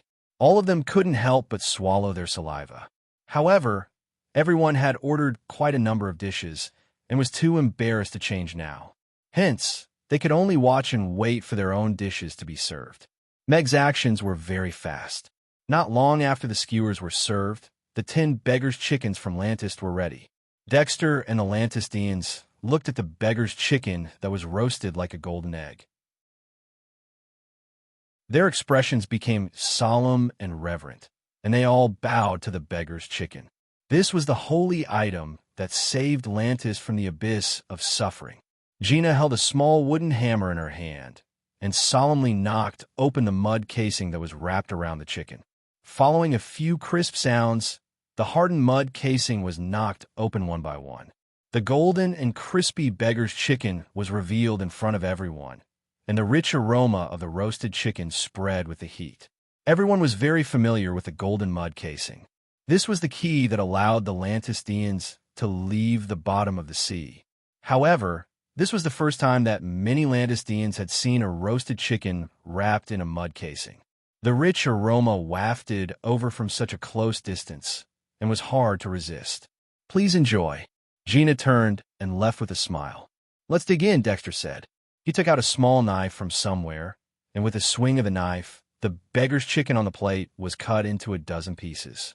He reached out and picked up a drumstick. The crispy chicken skin was bitten open gently, and the tender meat melted in his mouth. The tenderness and freshness that belonged to the chicken bloomed instantly, and the taste buds on the tip of his tongue were disarmed immediately. He didn't have time to chew, and before it could gain a firm foothold on the tip of his tongue, it slid down his throat like a naughty little chick. Tender without any dregs, with a unique flavor. This unexpected delicacy made Dexter, who was usually calm, let out a soft hum uncontrollably. Such an exquisite delicacy actually exists. Mr. Meg's culinary skills are simply divine. He is indeed the man chosen by God. Dexter exclaimed. Words couldn't describe how touched he was. He could only take a few more bites to express his thoughts. The representatives from a Moon Nation and Lantist, who were the last to arrive, were eating the roasted chicken and eating the roasted chicken. The various representatives were so hungry that they couldn't control themselves, and their gazes towards the kitchen became more frequent. This was a gathering that had gathered all of the top powers, but Mag was the chef, so it was a little strange to see him in such a state. No pop-up window. Chapter 1778. The sumptuous and delicious lunch gave the people from the Moon Nation a good first impression of the Northern continent. To be able to entertain them with such delicacies was enough to show their sincerity and effort. After eating and drinking to his heart's content, Kenneth didn't waste any more time. He brought Jonas and the 2 formation masters, and followed Novin and Barbara to the place where the devil was sealed. After a while, Kenneth, Jonas, and the rest stood outside the sealing spell formation. They were shocked, speechless, as they looked at the terrifying octopus monster that was close to 1,000 meters tall in the spell formation. Such an evil and terrifying aura. I didn't expect devils to really exist in this world. Kenneth had a shocked expression. All his previous doubts were dispelled at this moment. Barbara's description wasn't exaggerated at all. This devil was indeed powerful and terrifying. Even as a 10th-tier powerhouse, they still felt small and powerless in front of it. When they just arrived, this devil even attacked the seal angrily once. That thin spell formation that was on the verge of collapse made everyone a little afraid that it would disperse. This sealing spell formation is indeed passed down from ancient times. It should be from the same period as that teleportation portal. Jonas walked around the sealing spell formation and looked at the octopus monster in the spell formation with a grave expression. So, this fellow has survived from ancient times until now, and still maintains its terrifying power. The expressions of Kenneth and the rest changed slightly. A terrifying devil that had existed since ancient times. Apart from repairing and strengthening the spell formation, we have no other way to deal with it at the moment, Novin said in a low voice. Your Majesty, I think we should help them repair the spell formation. If this devil breaks the seal, it will bring disaster to countless innocent lives. With its power, we can't guarantee that it won't come to the Moon Nation, Jonas said to Kenneth. Kenneth was silent for a while before he nodded. I allow you to cooperate with them to repair this seal and reseal this devil. A smile appeared on Novin and Barbara's faces. Master, we've already completed the analysis of most of the runes in the spell formation. Why don't we start from these 60-odd runes? Barbara went forward with a smile. No, we'll start from the beginning. However, Jonas shook his head and smilingly said to the puzzled Barbara, this array formation is even more complicated than that teleportation portal. We only have 3 days, and we can't afford to make any mistakes. Hence, we have to reanalyze the array formation from the beginning to ensure that every rune is correct. All right, some of my runes were indeed half-guessed. Barbara nodded and followed behind them with a small notebook, ready to act as an assistant. Jonas circled the spell formation and observed it for a long time. He looked at Novin and said, apart from analyzing the spell formation, we also need as many spell formation materials as possible. According to my observation, the original seal formation is already close to collapsing, and we can't directly reinforce and repair it. We can only rebuild a seal formation. All right, I will arrange this matter with the city lord. Novin nodded. It wasn't that he didn't know about this. It was just that he couldn't even analyze the spell formation previously, let alone rebuild a seal formation. Now that Jonas and the other two had joined in, the dilemma had been resolved. We only have 1 day to analyze this spell formation, so we have to ensure that it's accurate and fast. Let's start now with the princess's analysis as the foundation.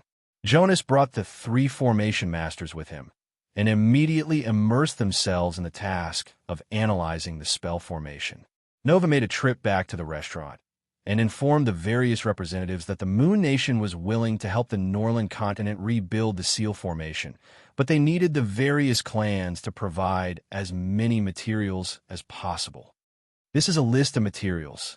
The materials used for the ancient seal formation are very precious, and there are many types. It's not something that 1 or 2 clans can provide. Hence, I hope that the various clans can collect these materials as much as possible and send them to Chaos City before noon tomorrow. Novin looked at the various representatives present. This is a war against time. We don't have much time left. We have to rebuild a seal formation and reseal that devil. That's great. If we can reseal it, we won't have to be on tenterhooks anymore, Elliot said with a smile with an excited expression. That's the most optimistic outcome. Novin glanced at Elliot. However, that devil might have already escaped before we can finish building the spell formation. Hence, I hope that all of you can still prepare the powerhouses in your clans to reinforce Chaos City at any time. This is a matter that concerns all the clans on the Norland continent. No one can be spared. The various representatives nodded in agreement. They knew that what Novin said was true. Lewis stood up with a grave expression and said, sealing it is only the beginning. We don't know how many of these sealing spell formations have been passed down since ancient times, and whether they can still take on the task of sealing the devil. However, what we can be sure of is that the lower half of this devil should still be sealed somewhere on the Northern continent. The various representatives' expressions turned grave when they heard that. If the devil that was sealed somewhere escapes without us knowing, Connie said softly, then we will have no way to avoid it. We can only fight it, Rex said calmly. The various representatives were silent. However, that seemed to be the only choice. Now, that old man Edward should have a headache, right? Meg looked at Josh, who had a grave expression, and curled his lips. He removed his apron and prepared to go out for a stroll and fetch Amy back while he was at it. Meg was no longer interested in what the various representatives were talking about in the afternoon. It was nothing more than how to coordinate the combat power of the various clans to deal with the worst possible situation. As for the issue of territory that was hotly contested in the morning, it had already been put aside. Although most of the reason was because of the sudden incident with the devil, some of it was also because of the sudden emergence of Lantis and the Moon Nation. These two factions had quite a number of high-end combat power. If they were to join the fight for territory, there might be an uncontrollable situation. Meg knew Lantis' attitude. They actually didn't have much desire to fight for land with the other clans. As the only amphibious race on the Northern continent, the boundless ocean was their territory. There was an abundance of food there, and the environment was livable. There was no need for them to fight for land. As for the Moon Nation, before they built a new large-scale passageway, they didn't have the ability to import a large amount of military power to join the fight for land with the other clans. The teleportation portal was in his restaurant. Meg even started to consider if he should build a moon landing ticket station in his restaurant in the future. He could sell tickets on both sides. Those who came from the Moon Nation would have to buy tickets, and those who wanted to go to the Moon Nation would also have to buy tickets. That's a good deal. Even Meg couldn't help but be impressed by his own wisdom. You're tuning in to the Romance Rendezvous YouTube channel. We're so grateful for your support, and don't forget to subscribe to join us on this incredible journey through captivating stories. Your generosity through donations truly makes a world of difference, as it's the primary source of revenue that allows me to expand and enhance this channel for you. Thank you from the bottom of my heart for being a part of this adventure.